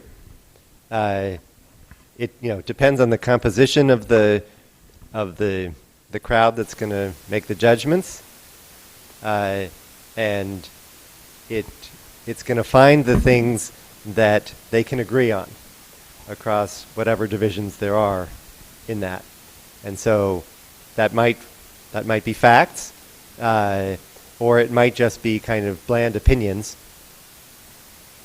So the critique that I've heard of this is the critique that we used to have in the American political system, that we had two parties but they all had the same opinion, right? And that this is sort of forcing us back to a world where we're only going to get the stuff that isn't controversial, and if it's an issue where there's controversy, you'll just never get an agreement.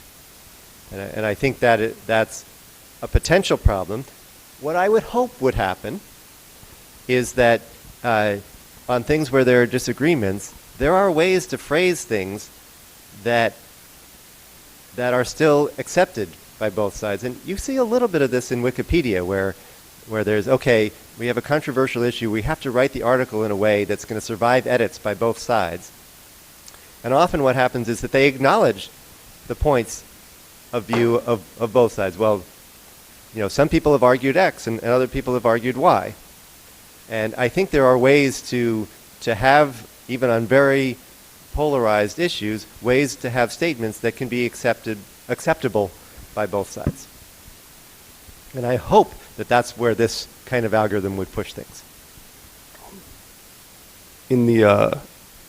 This has always been true to Twitter, but especially in the Musk era of X, I feel like there's a pretty substantial bot population of accounts. What degree do you think that they have an influence on this? Like, how do we know that it's people voting on these and not just bots that are trying to get the monetization of having their tweets shown to more people? Yeah, so in this case, it's only for the notes. The bots that would come in here might be some of Sasha's disinformation actors. I would think that is a serious vulnerability that they need to be paying attention to, that I'm going to go in and create 1,500 accounts and get them to have just the right vote profile from the past, and then when a tweet comes up about the Ukraine war, I'm going to use all of my influence to create 100 votes on that post. And I do think that is a vulnerability that they should be concerned about, and there are analyses that one could do about the level of manipulation resistance. I haven't done those. I do worry that some manipulation might be possible, but a lot harder than something where it's just a majority vote. Great. Thank you, Paul. Does everybody thank Paul? All right. Now, my next speaker, Barb McQuaid, I asked ChatGPT to generate 3 biographies for you. I'll let the crowd vote on which one they want to hear. Yeah, well, so the first one is write me a 4-line biography for Barb McQuaid that is filled with misinformation. The second one was write me a 6-line biography for Barb McQuaid that has 3 truths and a lie.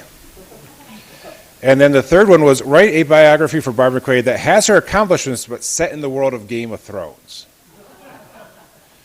All right, which one do we want to hear? Game of Thrones, clearly. The middle one, the middle one turned out pretty boring, right? So Barb McQuaid was born in Detroit, Michigan, earned her BA in 1987 and JD in 1991 from the University of Michigan. She was appointed by President Barack Obama as the first female U.S. attorney for the Eastern District of Michigan, serving from 2010 to 2017. McQuaid has also worked as a legal analyst for NBC News and MSNBC. Currently, she serves as the dean of the Harvard Law School. So, ChatGPT likes you. The totally false one, Barb McQuaid was born in 1975 in Austin, Texas. She earned her law degree from Harvard University in 1999. Since then, she began her legal career as a corporate attorney in Los Angeles before transitioning to academia. Currently, she serves as the dean of Yale Law School. So that one, you're still a dean, I guess, which could be a pro or a con. And then the Game of Thrones ones, Lady Barbara of House McQuaid, born in the bustling trade city of Detroit, rose to prominence as the first Lady Justiciar of the Eastern Marches, and goes on from there. So thanks, Barbara McQuaid, for being here, and join me in welcoming her to the podium.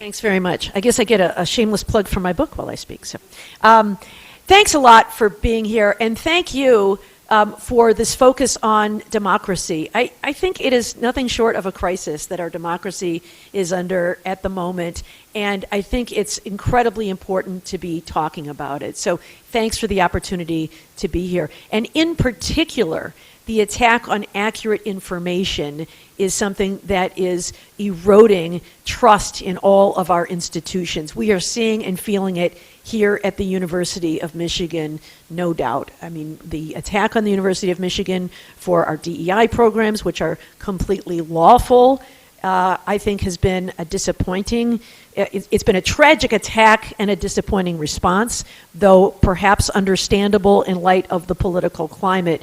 I think our university has been put in a very difficult situation.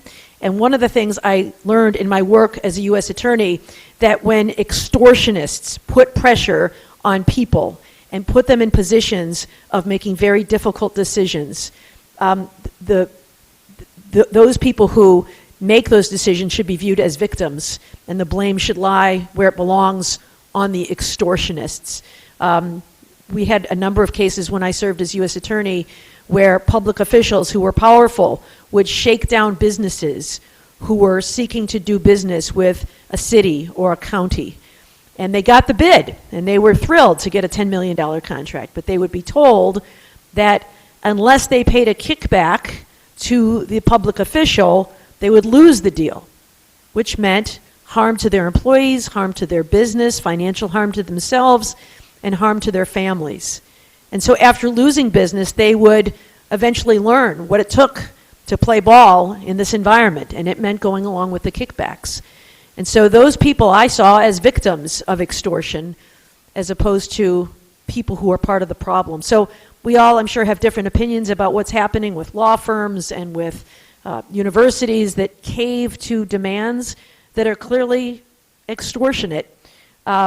But I think the blame belongs with those who are using disinformation to advance an agenda and victimizing people who recognize power when it is being exerted on them. So I spent my career, before I became a teacher, as a federal prosecutor. And in courts, it is one of the places where truth still matters. And you can't just make stuff up. You have to use evidence for attribution for everything you say. An exhibit, a document, a witness's testimony. You can't just make stuff up. And that is why I find this world of disinformation to be so deeply troubling. I'm going to talk for, I guess I've got an hour total. I want to save some time for questions and conversation about some of the things that we're seeing in the world. But I thought I would talk with you about some of the tactics of disinformation, why it works, how technology is amplifying it, and how it's harming our society. And my perspective is less from a technological perspective and more from a legal perspective. And so I think those multidisciplinary approaches can lend a deeper understanding to what it is we are facing. So first, the tactics of disinformation. Some of the tactics we are seeing today are nothing new. They are the same tactics we have seen from authoritarians throughout history as efforts to seize and hold power.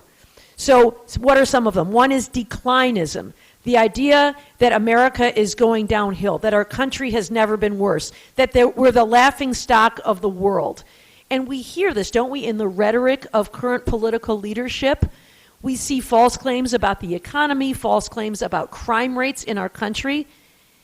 And the idea is, if things are so bad, then we need bold, new, disruptive change to make things better, to make us great again. These are the same kinds of tactics that Adolf Hitler used in Germany to rise to power after World War I, when things were bad because of World War I. And so desperate times call for desperate measures and justify drastic change. Hitler was able to dismantle the Constitution within weeks of taking power because he convinced people that Germany was in such dire circumstances. And of course, when things are bad, there must be someone to blame. So in Hitler's Germany, the scapegoats were Jewish people. And people were told that these are the reasons that you are so poorly situated in our economy. It's because of Jewish people who are taking jobs, operating with unscrupulous business practices. They are the demons of society. And by demonizing and even dehumanizing this other group, we saw that when they were forced at gunpoint to scrub streets, ordinary people would stand and jeer.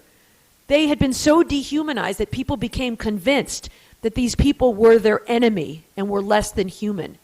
Today, it's not Jewish people, it is immigrants. It is the transgender community that is being demonized and blamed for our economic woes. Why is it that people are not as well off today as their parents' generation?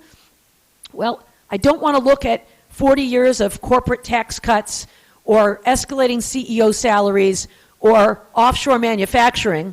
Instead, I'm going to say it's those immigrants. It's that transgender community that want to groom your children for pedophilia.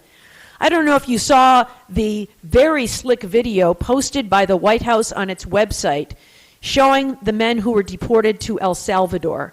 But it was a slick Hollywood-style production where men were pushed in a bent-over position with their hands behind their back. Their heads were shaved. They were forced to kneel in their underwear.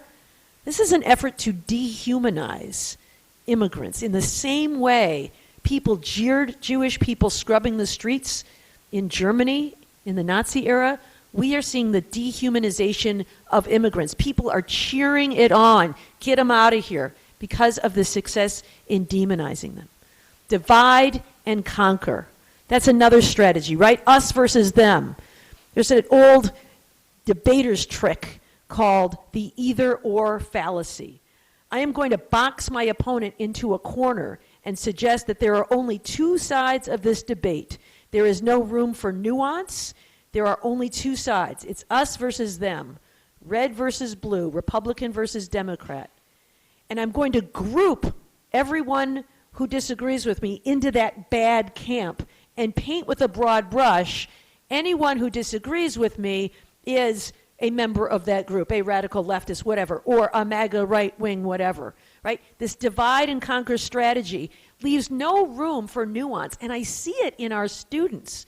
I don't know about you, but I see it so often in our students that they sort of reverse engineer their views on political issues. When I was in college, I might have one view about affirmative action, a different view about reproductive health, a different view about, I don't know, gun rights, whatever it was. I was looking at issues and making decisions on that basis.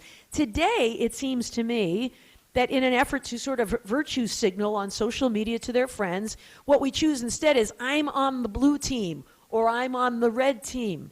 And then what is it I need to say? What is the blue team saying these days? Oh yeah, me too. I'm also in support of X or against Y. If it's on the red team, I might decide that I'm in a certain position and against that other thing. I think we're seeing it with debate on all kinds of political issues. Rather than thinking independently, we are taking the bait in this us versus them either or fallacy.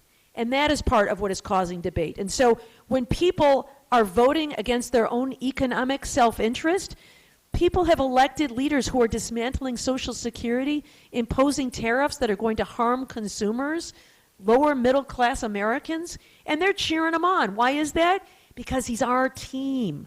The other team is the bad team. That's the one that likes all those bad people, the immigrants and the trans people, and they're the demons. I'm on the good guy's side, and whatever we do is therefore, by definition, good. It is creating a mentality of tribe over truth. And I think we see this in our students, and we see it in other Americans. And, just to think about how this works in practice, I'm sure as we sit here, we think, well, I'm not susceptible to that. How many of us root on Saturdays for Michigan football or basketball or whatever our team is, right? And we hate Ohio State, right? We hate them. I hate them. They are everything that is wrong with America. And when we play against them, all the calls go against us, don't they? If I'm sitting there in Michigan Stadium and a flag is thrown calling pass interference against Michigan, and then they show the replay on the Jumbotron, and even if it shows that Michigan did commit pass interference, when they show that play, we will boo because they were wrong. We are choosing our tribe over truth in that situation. Now, that is team loyalty, it's sports, and it's relatively harmless. But the same phenomenon is happening when it comes to politics. We choose our team, and whatever bad things happen to us, it's all their fault. We're right and they're wrong. It's us versus them, blue versus red, maize and blue versus scarlet and silver. Whatever it is, we are being told that there are only two sides in society, and it's us versus them. So these are the tactics of disinformation, and there are certainly plenty more. Why then do they work? Well, there are a lot of cognitive forces that people have learned to manipulate to push us into these divisions. And so some of them are things like confirmation bias, right? When we see things that reinforce our pre-existing beliefs, we tend to believe them, and we tend to notice them, and we tend to ignore the things that are inconsistent with our pre-existing beliefs.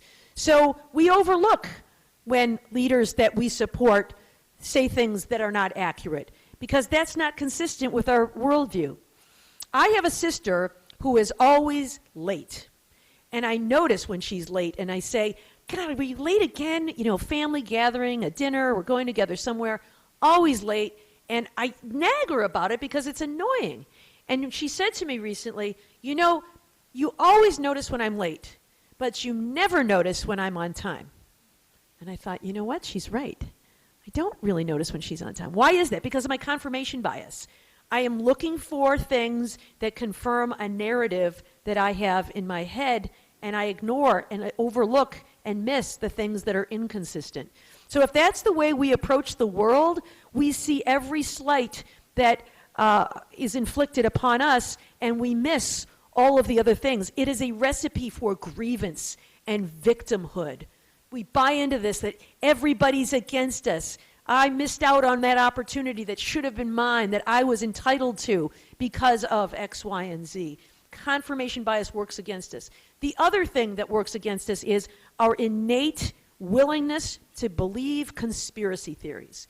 We are wired to believe conspiracy theories. It is the same phenomenon that causes us all to have implicit biases, right? We build, our minds are incredible mechanisms. When we see something, we recognize it, and we immediately make hundreds of calculations about that thing based on what we've seen before. I look at this thing and I see a chair. I know what this is. I don't have to ask someone what this is. I know that if I sit on it, it will support my weight. It might even have a back that I can lean back and it's comfortable. Why is it? Because I've seen thousands of chairs in my lifetime. If I had to reassess everything every time I walked in, I would be unable to function. In the same way, we have implicit biases when we look at people, when we make judgments, male, female, young, old, tall, short, age, race, whatever it is. We are making judgments about these people subconsciously. That is the same thing that causes us to believe conspiracy theories. Our brains work to try to make order in the world rather than believe that events just happen randomly. It is something that actually gives us comfort to say, well, there was a shooting, but they knew each other, so that means I'm safe, right?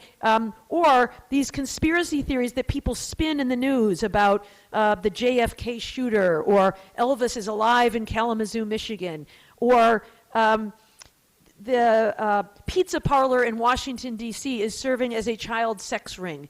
These conspiracy theories are attractive to us. They excite us. They are juicy to us. And so if there is a conspiracy that there is a global plot afoot to replace white Christian Americans with non-white immigrants from other countries, there are people for whom that resonates.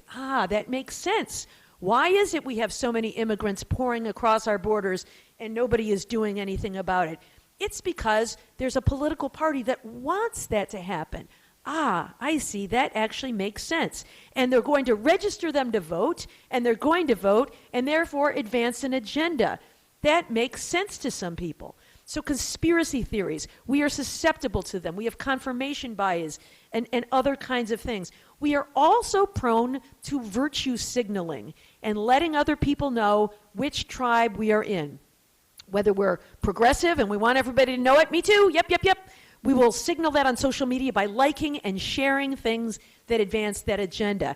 If we are instead focused on a more traditional view of our country, we will signal those things. But all of those things cause people to believe that those ideas are perhaps more popular than they are. I had an experience just recently. I wrote an op-ed piece explaining how I believe that Donald Trump could in fact serve a third term if he is not elected but enters through a backdoor strategy like being named Speaker of the House or cabinet official and the people ahead of him in the chain of command resign. I think it's plausible. I'm not saying it's desirable, I'm saying it's plausible. You cannot believe how much nasty stuff I got on social media that why do you like Donald Trump? I didn't say I like Donald Trump. I'm explaining a system.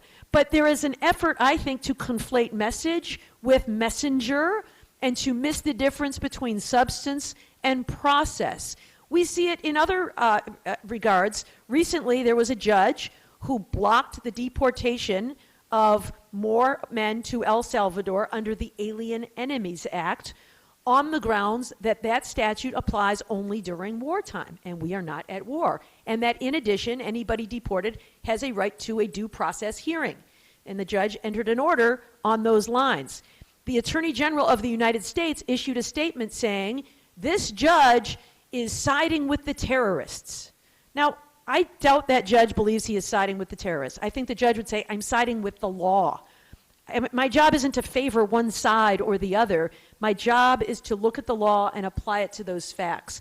But we are seeing that again and again, this conflation of substance versus process, and a call to even impeach judges who do not side with the administration, a conflation of substance and process. So those are some of the tactics.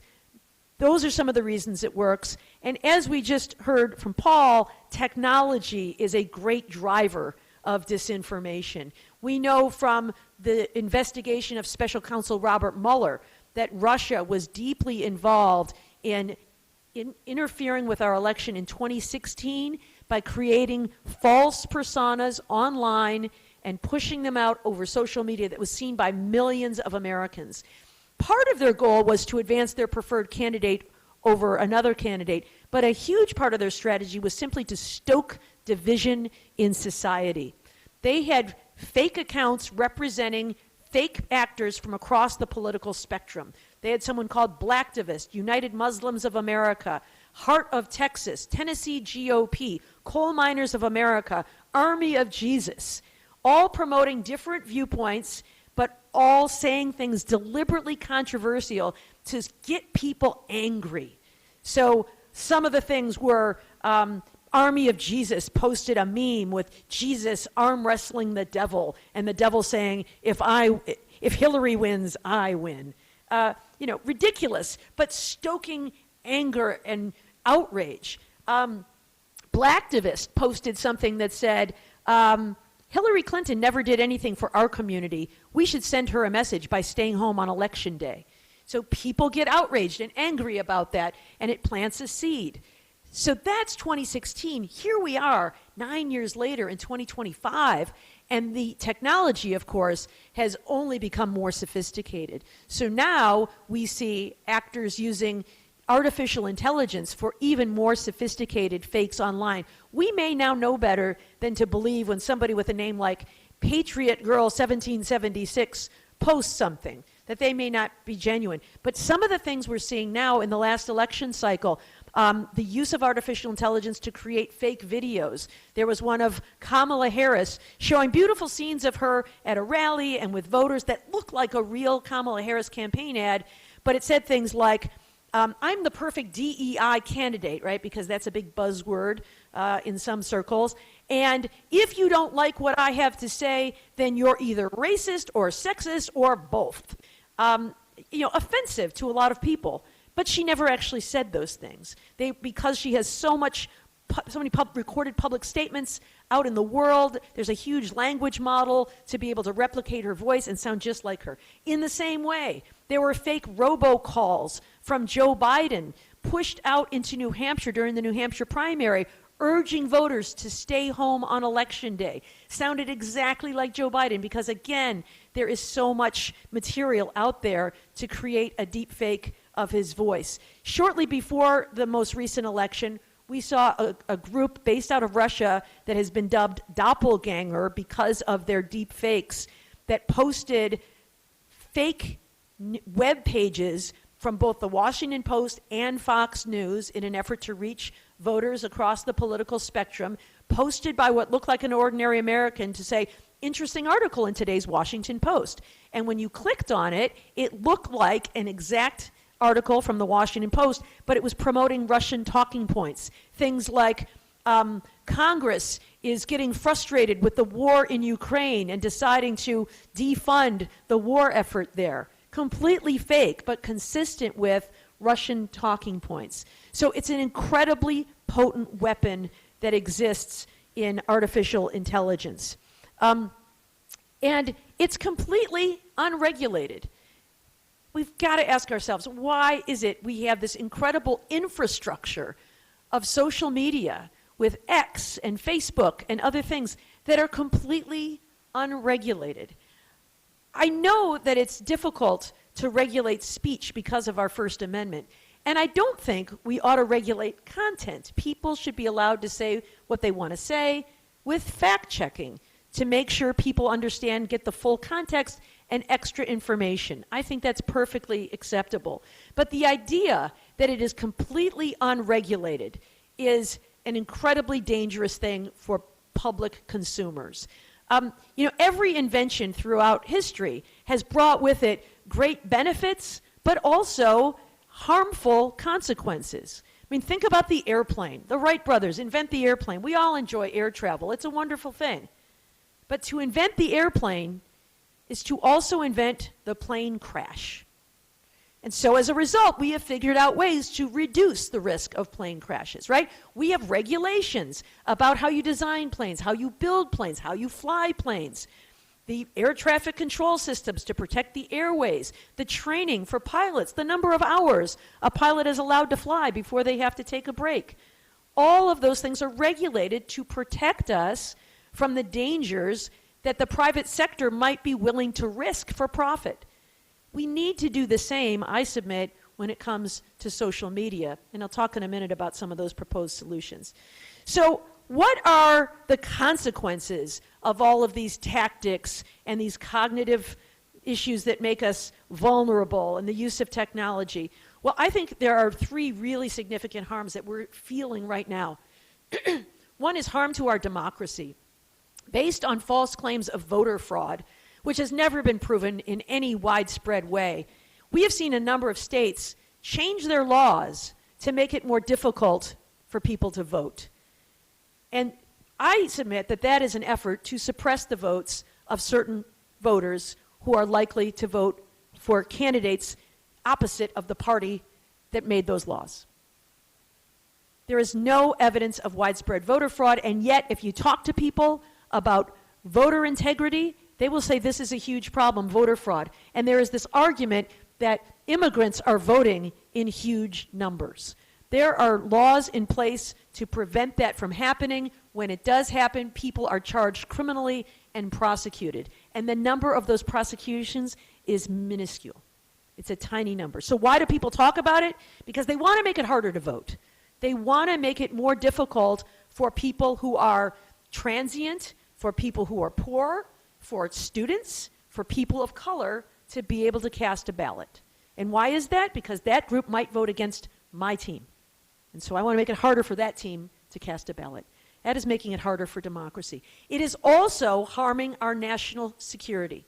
Since World War II, it has been the foreign policy of the United States to lift up other democracies around the world, because we believe that when other countries have democratic forms of government, there will be fewer wars, there will be fewer refugee crises where we have to absorb people into our society, and we will have more and better trade partners when other countries are operating as a democracy. But we have seen democratic backsliding around the world in other countries that are seeing some of the same kinds of threats and techniques that we are seeing here in the United States. And the greatest harm to democracy occurred on January 6, 2021, when we had that attack at the Capitol, because not only did 9 people lose their lives as a result of that attack, including the suicides of police officers, and not only did we see property damage at that location, but around the world, people saw images of our Capitol, our temple of democracy, under attack. And as a result, we saw in Russia a government official say, you see, America has lost the moral authority to insist that the rest of us around the world ought to be democracies. It shows that democracy doesn't work. American democracy is limping on both feet. In China, President Xi said, you see, this is just proof that democracy is a failed experiment. You can't govern by committee. A better form of government is with a strong central leader. Because after all, the point of government is not democracy for the sake of democracy, it is prosperity. And the best way to deliver prosperity is through a strong central leader. Well, that may be true, but of course in China, they lock up dissidents who disagree with the leader, like journalists and protesters. And that's a different model than we've enjoyed here in the United States. And so all of this disinformation and attack on democracy and other things is causing us to lose stature around the world. It is causing us to shrink from our leadership role on the world stage. We're reducing the USAID aid that gave us that soft power and caused us to be beloved by many countries around the world. We are shrinking from our role as a leader, and we are allowing Vladimir Putin to invade Ukraine and destabilize the NATO alliance. It's a very dangerous place for democracies around the world, and I submit that is a danger to our national security. We are no longer a superpower that leads the world because of our moral leadership. And the third harm that we are seeing is the rise of vigilante violence. And that, I submit, is a direct result of the attack on law enforcement. Some of that comes from the Black Lives Matter movement of painting with a broad brush that all cops are evil. Some of that comes from attack on judges, that the judge should be impeached because they decided against me and didn't like what I decided. The false claims about masking and vaccines in protecting people after the pandemic has caused an erosion of trust in public health officials. And as a result, we've seen a huge increase in threats and harassment and attacks on public officials. I mean, the man who broke into Nancy Pelosi's home and beat her husband with a hammer because he'd seen again and again these TV ads where they put horns on her and put her in flames and say, fire Nancy Pelosi as, the demon. We have seen people here in Michigan attacked. Jocelyn Benson, our Secretary of State, had armed protesters outside her home while she was home with her very young son, putting her in a very dangerous and frightening position. Our governor, Gretchen Whitmer, was the subject of a kidnapping plot of men who trained to extract her from her security detail in her home. They surveilled her vacation home. They surveilled the underside of a bridge that connected her home to the police department with the idea that they would destroy the bridge so that they could kidnap her and delay the police response. All of that was because of their anger over her shutdown orders after people accused her of trying to somehow abuse her power to force people to stay home during COVID. I don't know what kind of political genius they thought she was when she was facing re-election and wanted to deliberately tank the economy. But somehow the narrative was she was deliberately forcing people to stay home and being ruthless in the way she was treating people. But that has a consequence. When people are frustrated with their leaders in government, frustrated with the police, frustrated with the courts, that no one seems to be doing their job the right way based on what I am hearing, there is a temptation to take the law into one's own hands. And that is a very dangerous place to be, because people serve as their own judge, jury, and executioner when they think someone has committed a wrong. It means people with power, whether that's physical power, financial power, or political power, can control the rest of us. And as a small, weak, poor woman, I don't like my odds in that scenario. So these are some serious harms that we are now seeing in our society as a result of this torrent of disinformation. But in democracy, we have the power to change that. We have the ability to find solutions to some of these problems. I don't know that there's any one solution that will solve all of our problems, but there are a number of things we can do to mitigate some of these things. I mean, certainly some of the things Paul talked about with fact-checking to make sure that people are getting good information online, I think can go a long way. But regulating social media, we can do that. We might not be able to do it in the current Congress, but there's going to be midterm elections in 18 months or so. There is a provision that some of you, I'm sure, are familiar with called Section 230 of the Telecommunications Decency Act of 1996. That is the provision that gives internet service providers immunity from legal liability for anything that gets published there. And the idea was, if something like X or Meta are publishing millions, if not billions, of messages every day, it would be impossible for them to read and review and take those down if there should be something unlawful there, a threat or something that is discriminatory or something that is defamatory. And so, in an effort to foster innovation and investment and creativity, in 1996, the statute said they're off the hook, they're immune. Maybe you can sue the sender if McQuaid posts something that's defamatory about Javed Ali can sue me, but he can't sue X or Facebook or Instagram or wherever I posted it, because they just have too much on their plate to be able to worry about that. That made sense in 1996. Think about where you were in 1996. 1996, I was working at a law firm, and we had only internal email. We had no external email. Think about that. Where were you in 1996, and what was the technology that was available to you? The idea that there would be something like Instagram or even Facebook or X was beyond our complete comprehension. The ability that I would carry around a mini computer on my phone, I'd have a phone that wasn't attached to a landline, and I could access the internet, something called the internet, and have access to all the information in the world in my pocket, completely incomprehensible to most ordinary Americans. And it was in that setting that we passed this law, which made some sense in 1996, because we wanted to encourage investment and innovation and all these kinds of things. And so people would take that legal risk if they knew they didn't face legal liability for it. But here we are almost 30 years later, and the world has changed, and the law ought to change with it. So to treat something the same as we treated it 30 years ago is akin to raising a baby alligator in your bathtub. It's adorable when it's small and harmless, but at some point it grows into a man-eating predator, and you need to change the way you deal with it from the way you dealt with it back then. In the same way, we've created a man-eating predator in terms of social media, and we ought to change the way we deal with it. So Section 230, we can include in there some carve-outs. I'm not suggesting we completely end it, but we could put some conditions on there.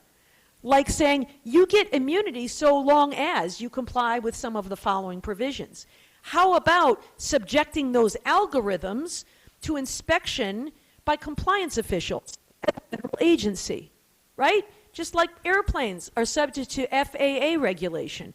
Why not make social media companies subject to regulation by, I don't know, the FTC, the Federal Trade Commission? Let's inspect those algorithms and make sure they are not generating outrage. You know, there was this Facebook whistleblower named Frances Haugen. She was a former data scientist who quit Facebook because she was so upset with what they were doing there. And it was her observation that Facebook was adjusting the algorithm to amplify outrage. They would push up into our feeds the content that was most outrageous. And they figured it out by asking people to rate the content, like, hate, share. And they were able to measure the outrage on those things and then amplify those things. And why did they do that? Because outrage equaled profit for Facebook. Because the more outraged you were, their data said, the more engaged you were and the longer you spent on the platform. And the more time you spent on the platform, the more they could charge for their advertisers. So outrage equals money for social media. We know that from Frances Haugen. So why can't we have regulators review these algorithms and make sure they are complying with certain regulations and not amplifying outrage the way we see them now? Since Elon Musk took over X, we have seen a huge change. There was a group in New Zealand that did a study based on the changes in what they don't have access to the algorithm, but the changes they have seen since he took over in terms of the amount of far-right extremist content that appears on X has gone up exponentially. Clearly an indication of fiddling with the algorithm in a way to promote this kind of conduct. So that's one thing. How about another condition on the Section 230 liability and immunity from legal exposure about protecting data privacy, right? Currently, our data is just fair game. Sign up here for our free app. You just tell us your name, your phone number, your date of birth, and then through all of the things that we are liking and sharing and posting, they know more about us than we know ourselves. These days, I am getting a lot of ads for Detroit Tigers caps. You know what? I would like to buy a Detroit Tigers cap. I'm a huge fan. It's almost opening day. I have been sharing, liking a lot of content about the Detroit Tigers. They know me, and they have found me. I've been getting a lot of ads about hiking boots because I've been doing some research online about the best hiking boots for my hiking trip this summer. They are micro-targeting me. Well, in the same way that they collect our data and sell it to data brokers who sell it to private entities, they're also selling it to political operatives who are using that information to micro-target each of us with ads that will resonate. Another study found that in the lead up to the 2024 election, there were people who got ads that were derogatory about Kamala Harris, and depending on whether you were supportive of Israel in the war with Hamas and Gaza, you got one ad. And if you were instead supportive of Gaza and the Palestinian cause, you got a different ad, both about Kamala Harris and her bad conduct and comments relating to what your interest was. And so the ability to micro-target made both groups say, we don't like what Kamala Harris is doing in this cause. So why can't we put some provisions in Section 230 that has requirements about the way our data is used? I used to serve on the board of a bank. Can I tell you how many different regulators oversee banks? And it's because people care about money.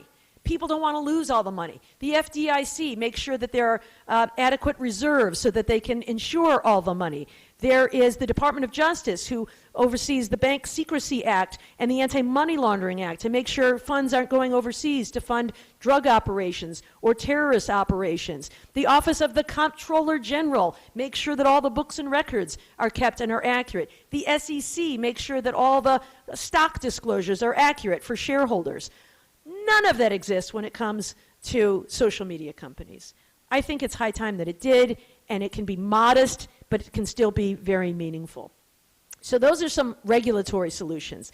I think there are other things that we can do to also mitigate the harms of disinformation. And those are things we can do from the user side, not the supplier side, but our side. So what are some of these things? One is, I think, We need to restore the value of humanities and civics education. Certainly STEM education has a lot of value in society, but we are investing so much in the STEM that it is costing us in terms of civics education. We spend $50 on STEM education for every $1 we spend in public schools on civics education. A lot of schools have eliminated it altogether because there just aren't enough hours in the school day to accommodate it. But without a civics education, we don't understand the three branches of government. We don't understand the importance of checks and balances. And so when someone says we should impeach that judge because they're standing in the way of the mandate that voters gave to the president, it might sound pretty good. That might make sense. Those of us who studied civics would know, no, that's the role of the courts. That's what they're supposed to do. So civics education and recommitting ourselves to that. Recommitting ourselves to local journalism. We have seen a complete loss of local journalism in today's climate because the advertising model no longer works, right? It used to be the want ads were what funded local journalism, and we don't have that anymore. But it's a real loss to our community because those are some of the glue that builds community and holds us together. And so instead of having reporters covering our city council meetings or our county road commission meetings, we might have a blogger who's got an agenda who's telling us what's going on at those meetings. It's also a source of civic pride when we know about who won the school science fair or the lacrosse championship. Those are things we can talk about that builds community. I think we also need to work on our own media literacy. There are many people who are getting all of their news from social media. Do you talk to students about this, about how they get their news? It is amazing to me how many people say, I see it on Instagram. Instagram! I mean, think about the filters that it takes for something to break through on Instagram. It means one of my friends saw it and posted it, or they liked or shared it. It means that the algorithms lifted it up or demoted it, and then it landed in my inbox on my computer screen. I think we need to help people understand what is a credible news source. Organizations that fact check. There are a number of good fact-checking websites out there. Snopes. There's one called factcheck.org, or there's one called politifact.com that do a very good job of fact-checking. But any legitimate news outlet that fact-checks is an important source of information. I think it's also really important to tell people that we need to get our news from multiple sources. If all we ever do is watch Fox News or even MSNBC, all we will ever see is what they are choosing to share with us. And we may be missing a bigger picture about what else is going on in the world. So credible sources of news and multiple outlets. We also ought to demand, as I was required to do in court, to produce evidence to support everything that we're reading. So lots of good practices for building media literacy. And the last thing I'll say is something all of us can do, and that is the importance of speaking truth, even when it might be unpopular to our friends and our family. And so how do we speak truth? Well, you have to do things like say, it is possible for Donald Trump to serve a third term in office, even if he is not elected, even when that brings arrows at you of discontent for people saying, how dare you support Donald Trump or give him this idea or whatever it is. We have to choose truth over our political tribe. And we also have to share with the people in our lives how important that is, because if not, we will continue to live in this world of us versus them. I'll end there, but I'd love to entertain your questions.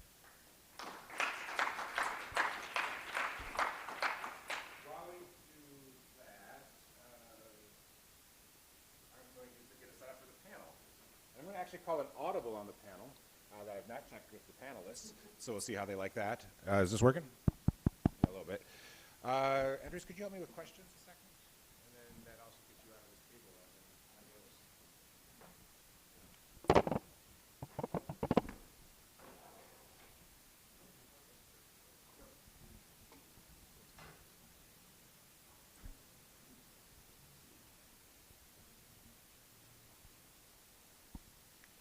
Thanks for this talk. I think there were a lot of great points brought up. I want to go back to one of your early claims about bias and confirmation bias and how we don't do a good job checking our own biases and making sure that we're, using that kind of self-check to assess the information we're receiving. I've heard a lot of critiques around liberals versus conservatives in the past couple of weeks around the fact that liberals do a lot of internal checking of each other, and we are very critical of little factions within the Liberal Party, and that the fact that we actually do quite a lot of bias checking, and we're very, politically correct, and we really are critiquing each other to the point where we fracture. And that's maybe one of the strengths that the conservatives have had politically, is that they are in lockstep with each other, and that if we continue to virtue signal that fact checking and checking each other, it really weakens our party the liberal agenda in some ways, because of the fact that the other side doesn't care about that. So I'm wondering what your thoughts are on that. I think you're probably right. I suppose people can be hyper partisan, but my view of the world is not as a politician. I really resist that idea of us versus them and only two sides. Perhaps that is why members of the right are more united. But I think that we ought to think about nuance and middle ground and compromise as opposed to us versus them. But, certainly I've seen this, and I think one of the things we can all do to help is to show grace to each other. I know I was on a group chat or a Zoom thing once, and, somebody made a comment, I forget what it was, like, that's crippling to us or something. And someone pointed out that's ableist language. And the person said, thank you, but I have to wonder, to what extent does that cause people to have a chilling effect? Because I'm sure no harm was meant by that statement. And so I think showing some grace under those circumstances, and it was put on a chat with hundreds of people. Maybe you pull them aside, or there is that way where you can just direct your comment to one person. Maybe it was a teachable moment for all of us. I still remember it. But that's the kind of thing, I think, that causes people to say, ugh, I can't say anything without somebody, being offended. I meant nothing bad by it. So, education is good to teach us to be respectful, but maybe doing it, off to the side so that you're not feeling humiliated in front of the group. Thanks.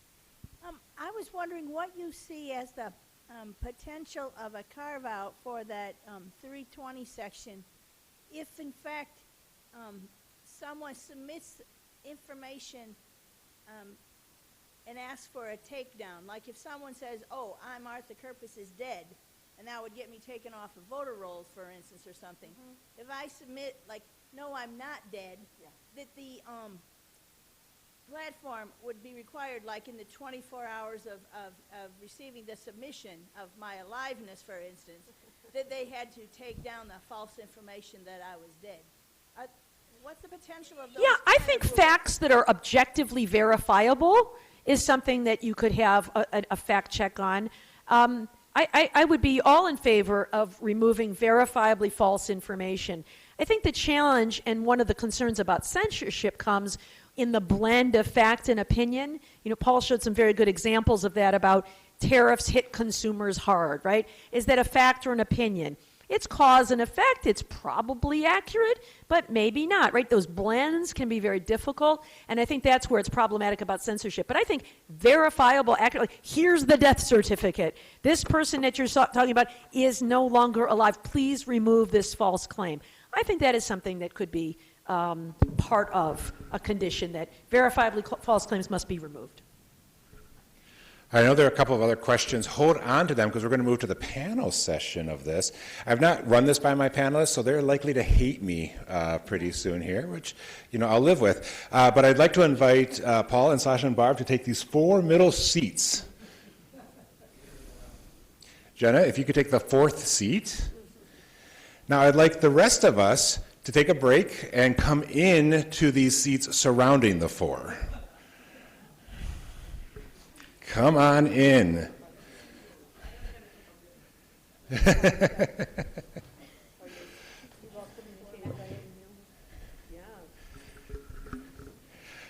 All right, now, so some people just leave. This is also a good way to chase people out. Like, I get it. Happens in class all the time, too. All right, now the rules of the fishbowl are that they will start talking to each other in the middle of the fishbowl. Only the folks in the fishbowl can speak right in the middle here.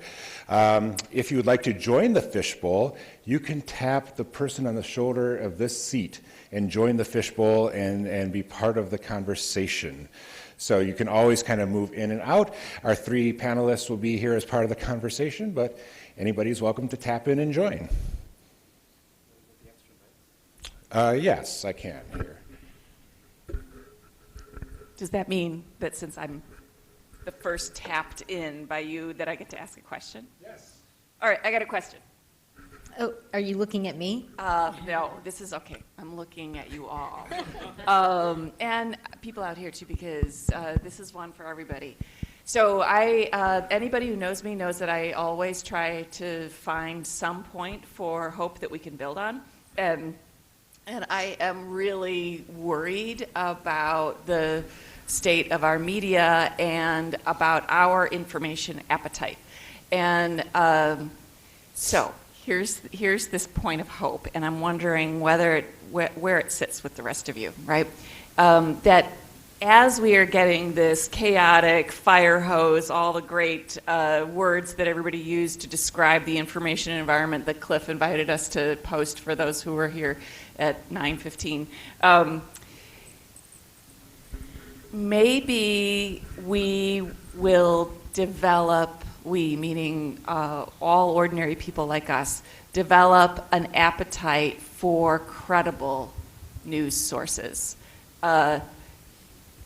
If you feel like tapping in, Cliff, feel free. So I would love for someone first to entertain that this is an opportunity space for legacy media, if they can get their act together to find a way to make themselves accessible, but that we may, because I know that I am looking for trustworthy news sources, and I'm hoping that the general public also starts looking for trustworthy news sources.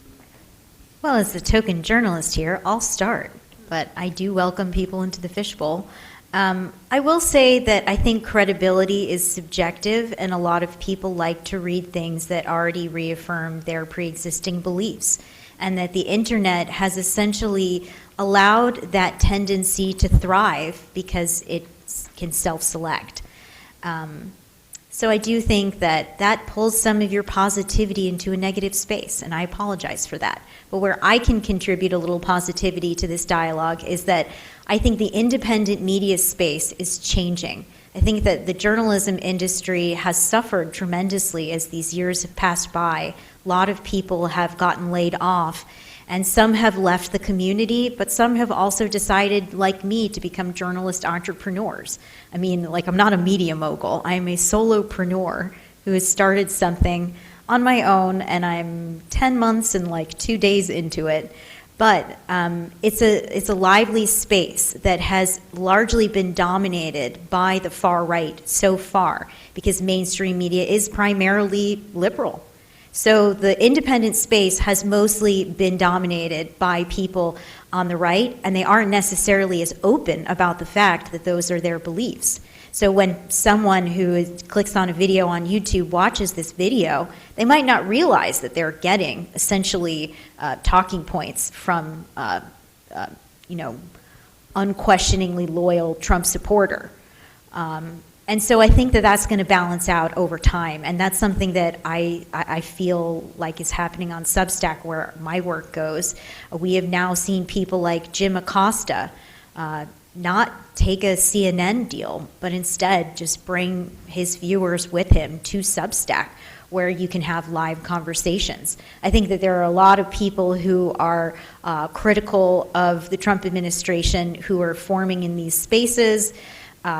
I mean, you'll certainly still see people who are supportive of Trump in the independent space, but I do think that there will be more organic places for people to get their content. I think the question is going to be, how do people find that content, and what do they end up ultimately being loyal to? I mean, I am a person who looks at the policies. I look at the ways things can benefit and detract. I talk to people who support Trump and people who dislike Trump. And I did the same thing with the Biden administration. And I can tell you that in Trump's first term, there were members of his administration who were admirable, who were smart and talented, and they spoke to journalists. And I think that every administration, there's going to be areas to criticize, no matter what. So I think I might be at the point of rambling. Someone else better get in here. Well, I share your optimism. There we go. I believe in democracy with a little d, and we all have to adjust to the environment, and that takes some time, and the environment keeps changing. But yeah, we're going to get it.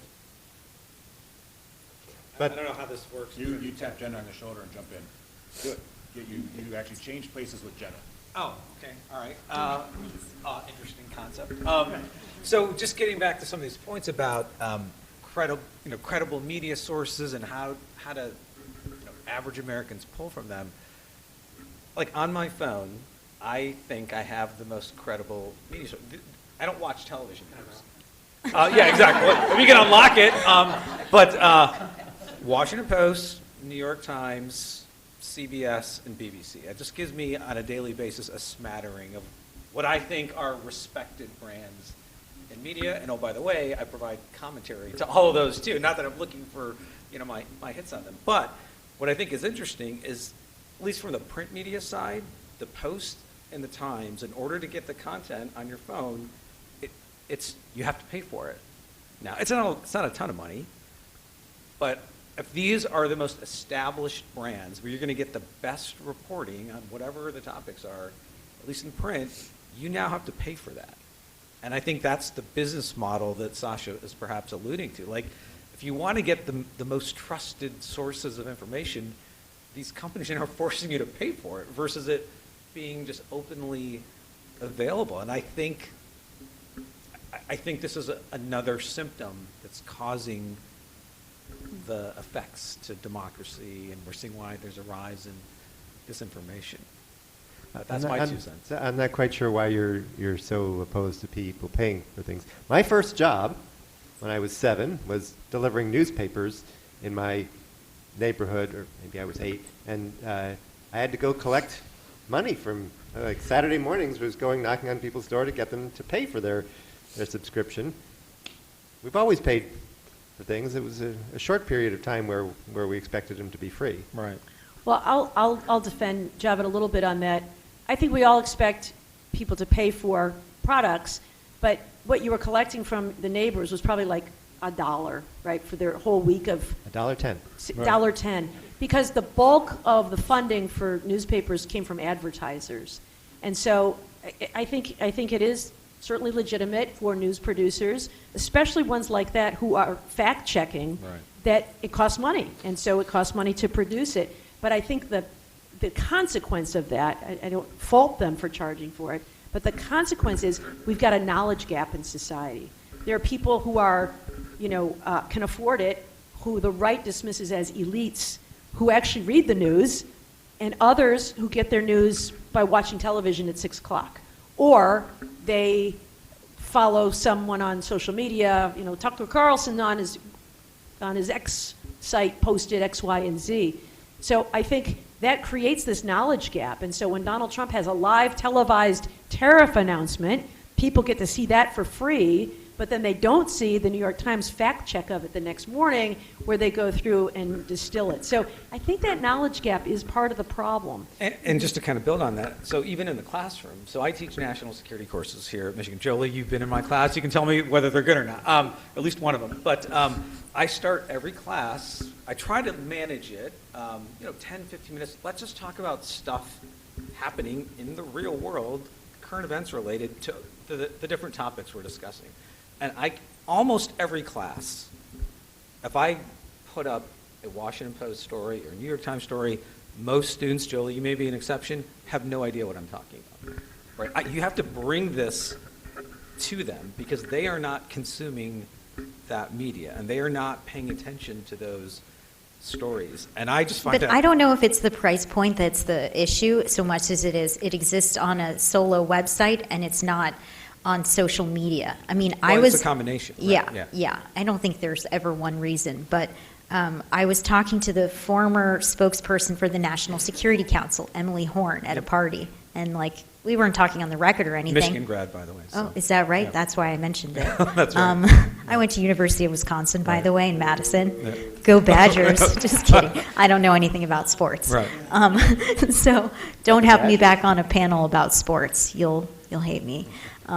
So she was saying that she was talking to her niece or nephew, and this person was saying, "Oh, a dramatic effect. Why would I go to Politico and have an editor recommend a story to me when I could trust the algorithm on TikTok?" So her trust his trust was in the algorithm. I read these things. Well, I want these things presented to me because this is where my interest lies, and these are where my sensibilities lie.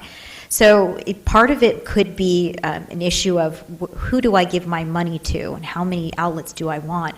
But it's also what am I already looking at that's going to present more to me, and I don't think that younger people are going to the WashingtonPost.com, and they might not have an app that they need to pay for on their cell phones. Julie, you need to tap in here to give the student perspective on this, right? So I just want to point out that trusting the algorithm is actually mostly trusting other people.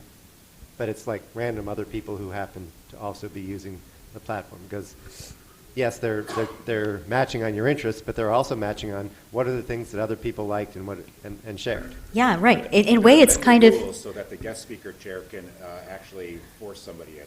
All right, there we go, right? Yeah. Jolie, tag you're in, right? Yeah, in a way, it's kind of a scientific point that her relative was making, almost. Like it wasn't editorial, but it was scientific. The youth perspective. A little pressure. You're now speaking for all the youth, just so you know. Make sure you get it right. So I don't represent, I'm an undergrad, I do research in disinformation and trying to quantify it, so it's a very niche perspective. And my friends, when I talk about certain issues, quote from TikTok, frequently they get news based off social media. I think part of it is what Javed brought up is we are not used to paying for services, we're used to giving up our data and getting services back. So that idea of a subscription-based service is kind of foreign. There is the fact that we get free, like New York Times, we get free Wall Street Journal as a student. Some people never take advantage of that. Even with it being free, again, the students are not paying attention. Most students are not paying attention to this. Yeah, and then it's the filter bubble of people really don't like seeing things they're not interested in, which I think is a real problem when it comes to just educating yourself about different issues. I wonder how that will evolve as time goes by, when you're no longer in college or in graduate school, if you will then have more curiosity about what decisions are being made that might affect you even if you're not interested in them. I mean, look at the tariffs today. That's going to ultimately have an impact on everyday Americans, even if it's boring to read about. I always thought dystopian society would look like it was depicted in 1984. We'd all be wearing like drab, gray work suits. And instead, I think it's just the opposite. It's glitz, it's glamour. I mean, look at the way young people are so much more concerned about their appearance today than we were when I was going to school. It's the hair, the makeup, the nails, the dresses, all of those kinds of things. Or it's sports. We're obsessed with 24/7 sports coverage. Or it's pets, or it's the weather. These somewhat superficial interests have now occupied our attention at the expense of other things that matter in our lives. And so I think the dystopian future is all about celebrity gossip and sports. Wow. Oh, we got to be in the circle. Bring it up. Bring it up. You brought up my favorite essay, so you got to come in. No, I think you stay sitting and. But so don't try to leave our circle, Barbara. How dare you? That's my favorite essay. Well, I mean, yeah, amusing ourselves to death. It's like it's the anti-Orwell, and it is where we are. There's no question. He died 10 years ago, maybe. He's a media theorist. 20 years ago. 20 years? Damn, I'm getting old. I'm not sure I agree, by the way, probably the same generation that the obsession with looks and sports wasn't around when I graduated from Michigan in 1985. I mean, I think it was the same thing. I think that it is this entertainment culture, and it is this kind of instant gratification, and there's all these themes. I'm going to try to like focus this because all of you, first of all, thank you, all and you as well. But there's a challenge in that I think that we're seeing a breakdown of journalism that might not ultimately be a bad thing because I think it's bad. So I don't totally because I'm going to tell you that there are people who, when we all had the same 6 o'clock news, that was stabilizing, but it wasn't good and accurate for everybody. And as much as I love the New York Times, I don't think the New York Times and the Post are the standards all the time. And I see increasingly folks branching off like you, and I see this entrepreneurial aspect. I also sit on the board of a nonprofit journalism startup called Planet Detroit. It's an environmental journalism startup, and they're doing phenomenal things, and they're connected to an entire network of folks that are rethinking the media. They just got a $500,000 MacArthur grant. They are bringing in young people, community fellows, and neighborhood reporting fellows, both young and actually people who are retired, and focusing on neighborhood engagement that looks more like local media. I'll share it with you because, they're worth supporting for your $60 donation or whatever. But I think that I think that it's really hard and we're losing a lot, but I also see cause for optimism. This goes back to what you were looking at. So I want to get your thoughts on that, but then I'm going to throw in one other thing that goes back to my Substack question.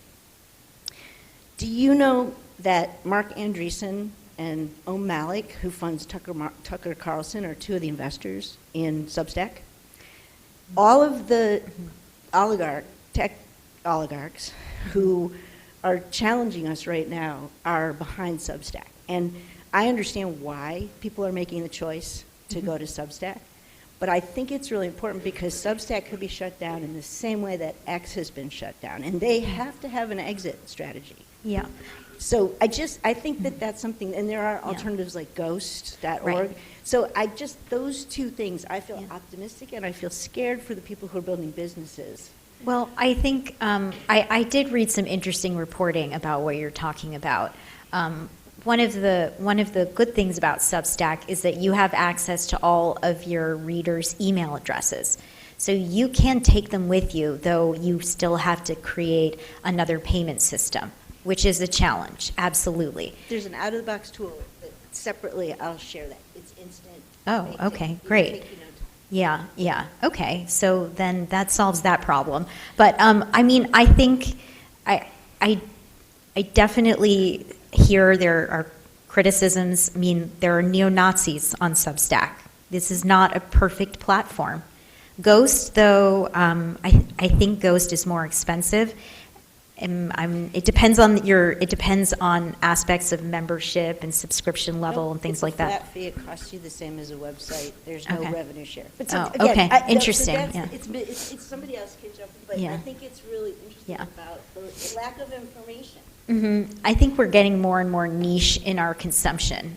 I think that's part of what this era will be all about. I mean, there's like a guy on TikTok who literally, his whole thing is just taking apart designer bags to see how well they're built. And he just cuts open these Chanel bags and these Gucci bags. And he has hundreds of thousands of people who watch. I watched for like half an hour. It was actually surprisingly entertaining. I'm not going to subscribe, but I do think that now we have access to information that's so specialized. it will create loyalty, but it also means we're more siloed. So I think there's opportunity, and I also think that there's cause for concern. Okay, as long as we're on Substacks here, I know you want to jump in, but I'm curious what you see as the push as a journalist on there. Where are your subscribers pushing you? Are they pushing you to become more extreme or more centrist? And because it seems like social media, other larger platforms are pushing people to be more extreme because that gets more engagement. It's true on Substack too. If I were a person who could just shit on Trump every day, I would have so many more subscribers. Frankly, that is the space that's growing the most. But that's not who I am. I will look at the pros and the cons, and I will provide facts and reporting to what I say, but I just won't go after people like that. And so it makes it definitely slows down my growth.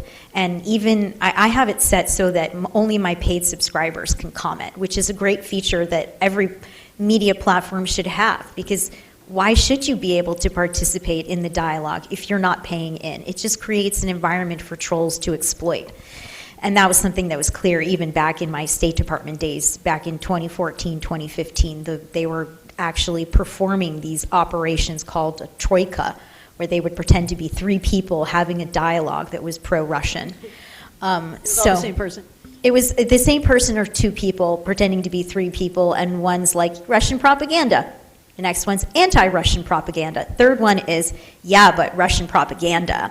And that was meant to influence, and actually it could cast a shadow on the entire article. An article, in, say, the Washington Post or the New York Times. So why did I bring all of that up? Just to say that of my paid subscribers, I definitely have people who will just go after Trump in the comments section. So that is what people want. But I will just continue to share my reporting and go wherever it takes me. I think the challenge for all of us is to create an environment where there's a demand for the quality that you're trying to provide. And we aren't there right now. I also think that people are emotional.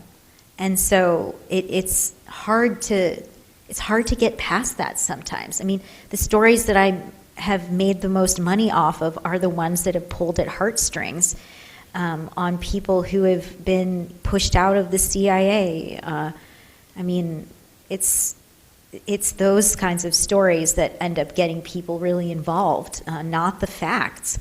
But I just think it always evolves. So I may or may not have 9 to 20 subreddit sock puppets, so I'm used to the sock puppet game.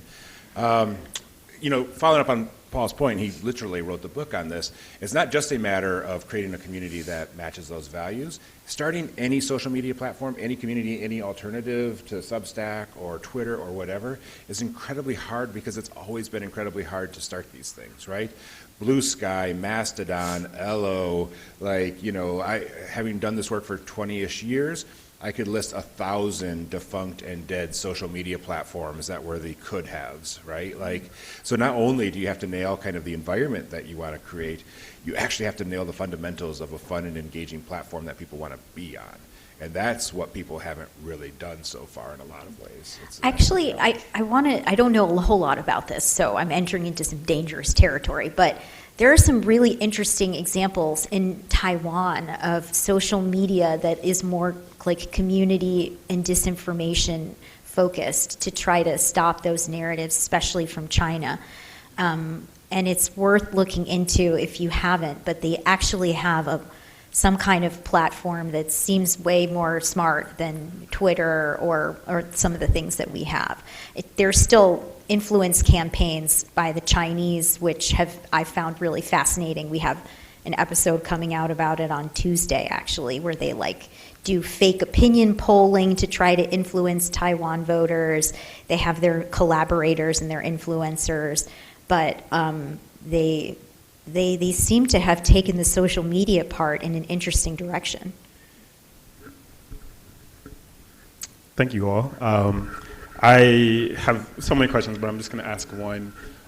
because I think a through line and what all four of you have shared that I can't get out of my mind is, as we're talking about mis and disinformation, which I appreciated you defining as well. To me, I kept thinking, there's disparate impact in mis and disinformation. We don't all experience it the same, just like we all went through the pandemic. Some people experienced it very, in different ways. And so I'm thinking specifically about, for example, the two election workers in Atlanta, two black women who were death threats and, accused of doing all of this based off of misinformation, right, that they were doing something wrong. If you, less heartstrings, more corporate, right, Smartmatic or whatever the ballot box, sued around the lies that Fox News, but that's a company who had to take time away to sort of defend their corporate brand against these lies and misinformation. So while I feel like the tone and tenor today has been sort of like the collective loss of disinformation, how are you all thinking about like the human scale, or even, again, if you're more corporate oriented, the corporate scale, the time it takes for a brand to push back against mis and disinformation that is, leveraged and wielded, and how do we add that into the conversation? Because I think sometimes it's easy to listen to these things and be like, yeah, I need to be a better media consumer and I need to be smarter, but like people's lives are upended. Companies have to spend a lot of time dealing with this. So in your all's analysis, in your book or your books and your Substack, I think you try to do it really thoughtfully, but how do we think about the human toll or even the corporate toll, but what that means for a company's culture in this misinformation space? I think that's a really interesting point and a really interesting question. And I think that one of the things we see by people who traffic in disinformation is picking on the vulnerable. So why did they choose those two women? They thought they could get away with it. And some of the things that Rudy Giuliani said, too, were incredibly racist. Say, look at them passing here what appears to be a thumb drive. It was, in fact, a mint. They're working again, mother and daughter. Here, it's been a long day. Passing it like it's a vial of cocaine, right? So trafficking in this idea that black people are drug dealers, right? To paint them in a very unflattering light as if they are criminals. And I think he thought they were vulnerable because, he sees this passing and he thinks that I can pick on them and they're not going to be able to defend themselves. So I think that's a big part of it, picking on people who are vulnerable. Or Haitian immigrants. Haitian immigrants, right? Another great example. They're eating cats and dogs in Springfield, Ohio. This is a group, and it isn't just a false claim about them, but it's a false claim that is designed to dehumanize them. They're not like you and me. They eat cats and dogs. They're barbaric. They are animals. And there's a real cost to that community. People will believe that about them. People who are public officials, I will tell you, there are people I know who are not seeking public office because they do not want to put their families in that situation of being vulnerable and having things made up about them or threats or harassment. I am on a board of an organization that is doing a search committee, and we had a very prominent person that we were seeking out to take on this position, and they said, I do not want to put myself and my family in harm's way in that way.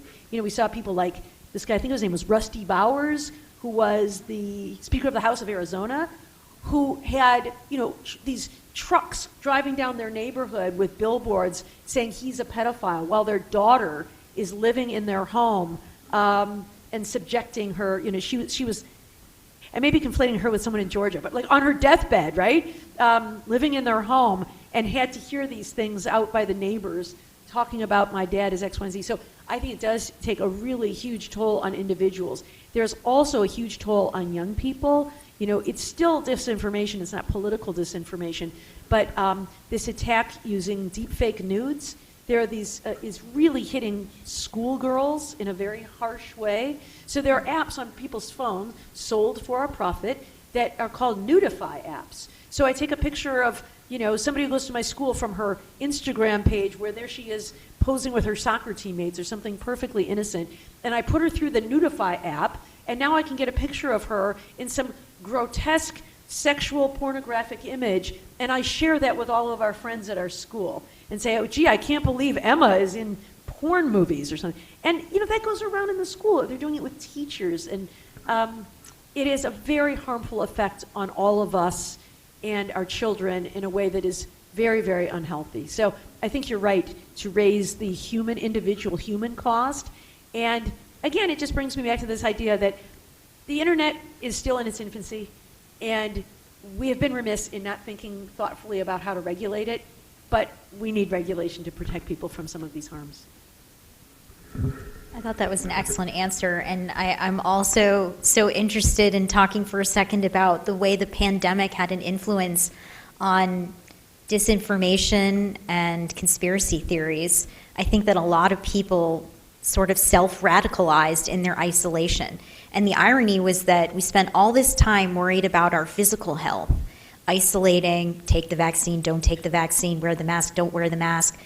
But then people forgot about their mental health. And I think that really suffered. And I think there are a lot of people who believe a lot of crazy things because of 2020. And I think that somehow that plays a real role in this conversation as well. But the vaccine does make me magnetic, right? I remember, that's my one takeaway. I know. How does that affect your nude photos, though? Just kidding.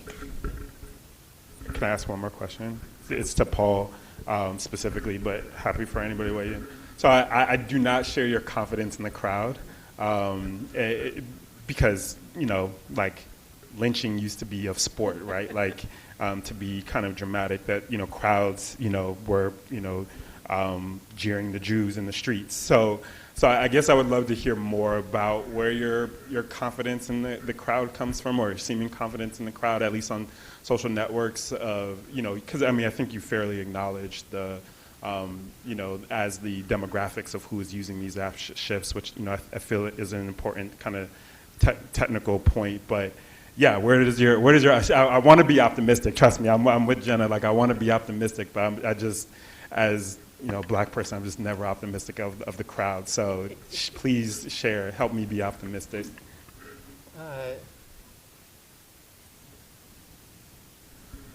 I was born and raised in America. The civic religion of our country, that is the indoctrination that we get as a kid, is about the value of democracy, and I bought it. That, it hasn't been perfect, but what's the is it Winston Churchill quote that it's the democracy is the worst form of government except for all of the others that have been tried from time to time. And on many other, if I think about regulating social media, and I think about, boy, God, the crowd is going to be terrible at this. Then I think about all the other alternatives.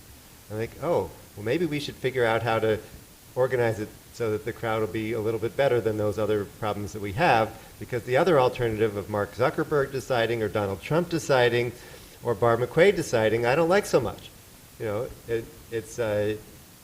I would rather figure out how to have all the voices matter and structure it so that the partisanship gets factored out, or get pauses built in so that we don't,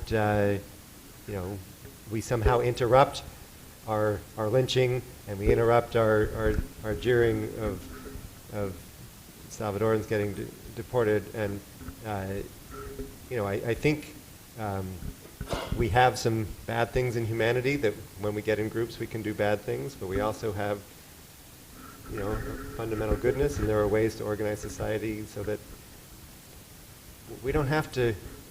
I think it's more that we need to harness the collective than that we need to protect ourselves from the collective. Yeah, appreciate that. Well said. Thank you. Yeah. No,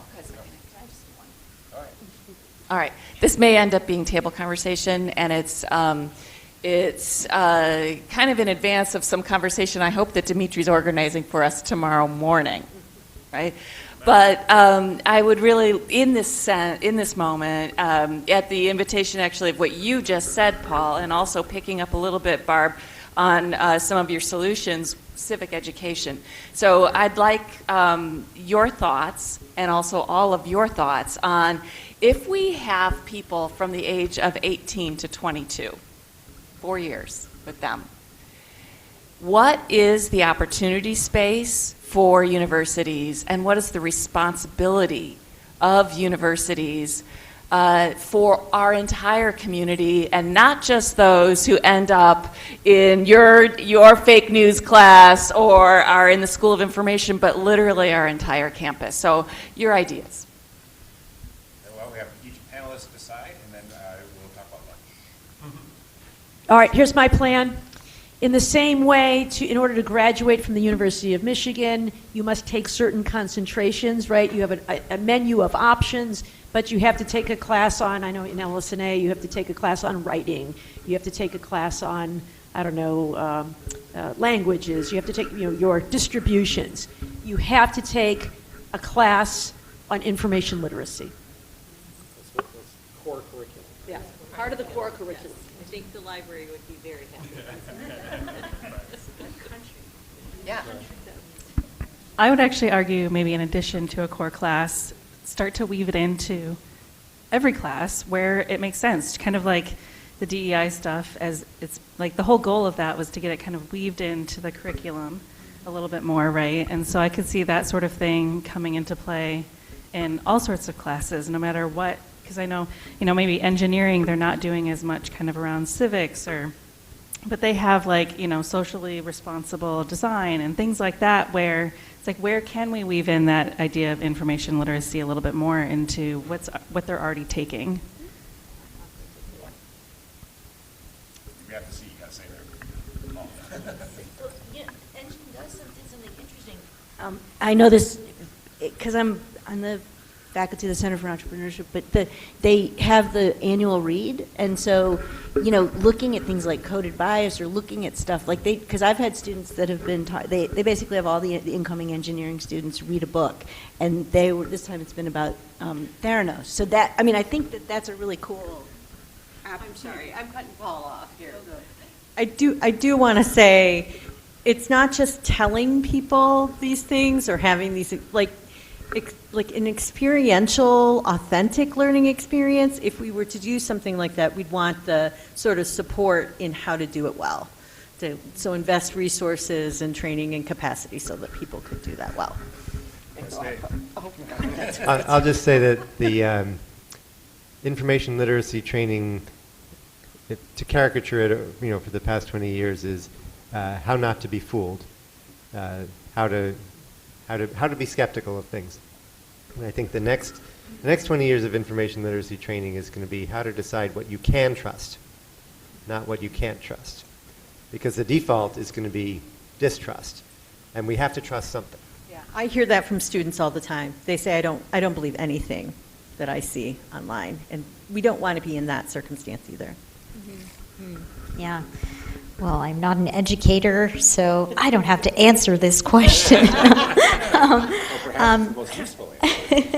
Well, I actually really respected what you said on integrating it into other courses, because it's not about opening up your phone and seeing a post on social media or reading an article. It's infused in our everyday lives ultimately. Ultimately, this is not just about one moment in your day. And so looking at it and how it applies when you're taking a science class, a business class, obviously politics, I think that is useful. I guess in my view, people are more interested when they're involved, when something is at stake for them.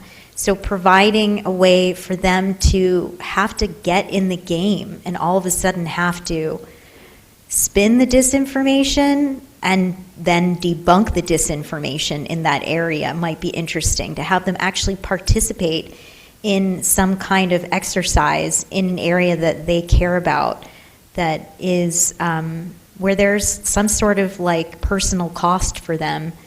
And I'm not talking survival games or anything, but it's I think that it's different when you tell somebody something versus you have them come upon it. it will stay with them more. So building some kind of exercise in that way, I think would be really powerful for people.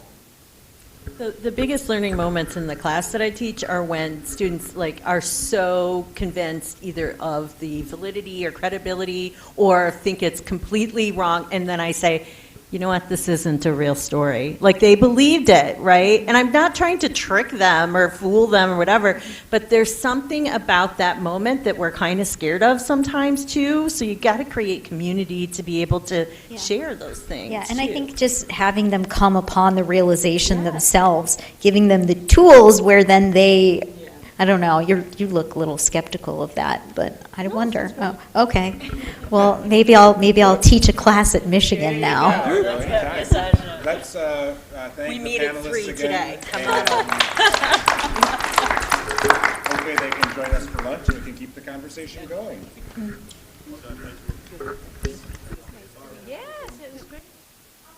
Hey everyone, just a quick few things. We're about to break for lunch. The food's in the hallway, we'll eat in here.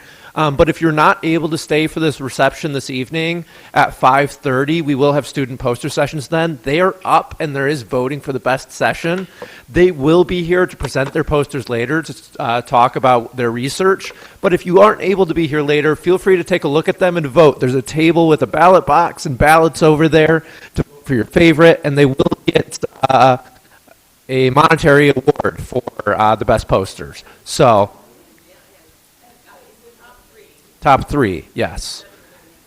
And we'll start again at 1:45. For those online, join us again around 1:45.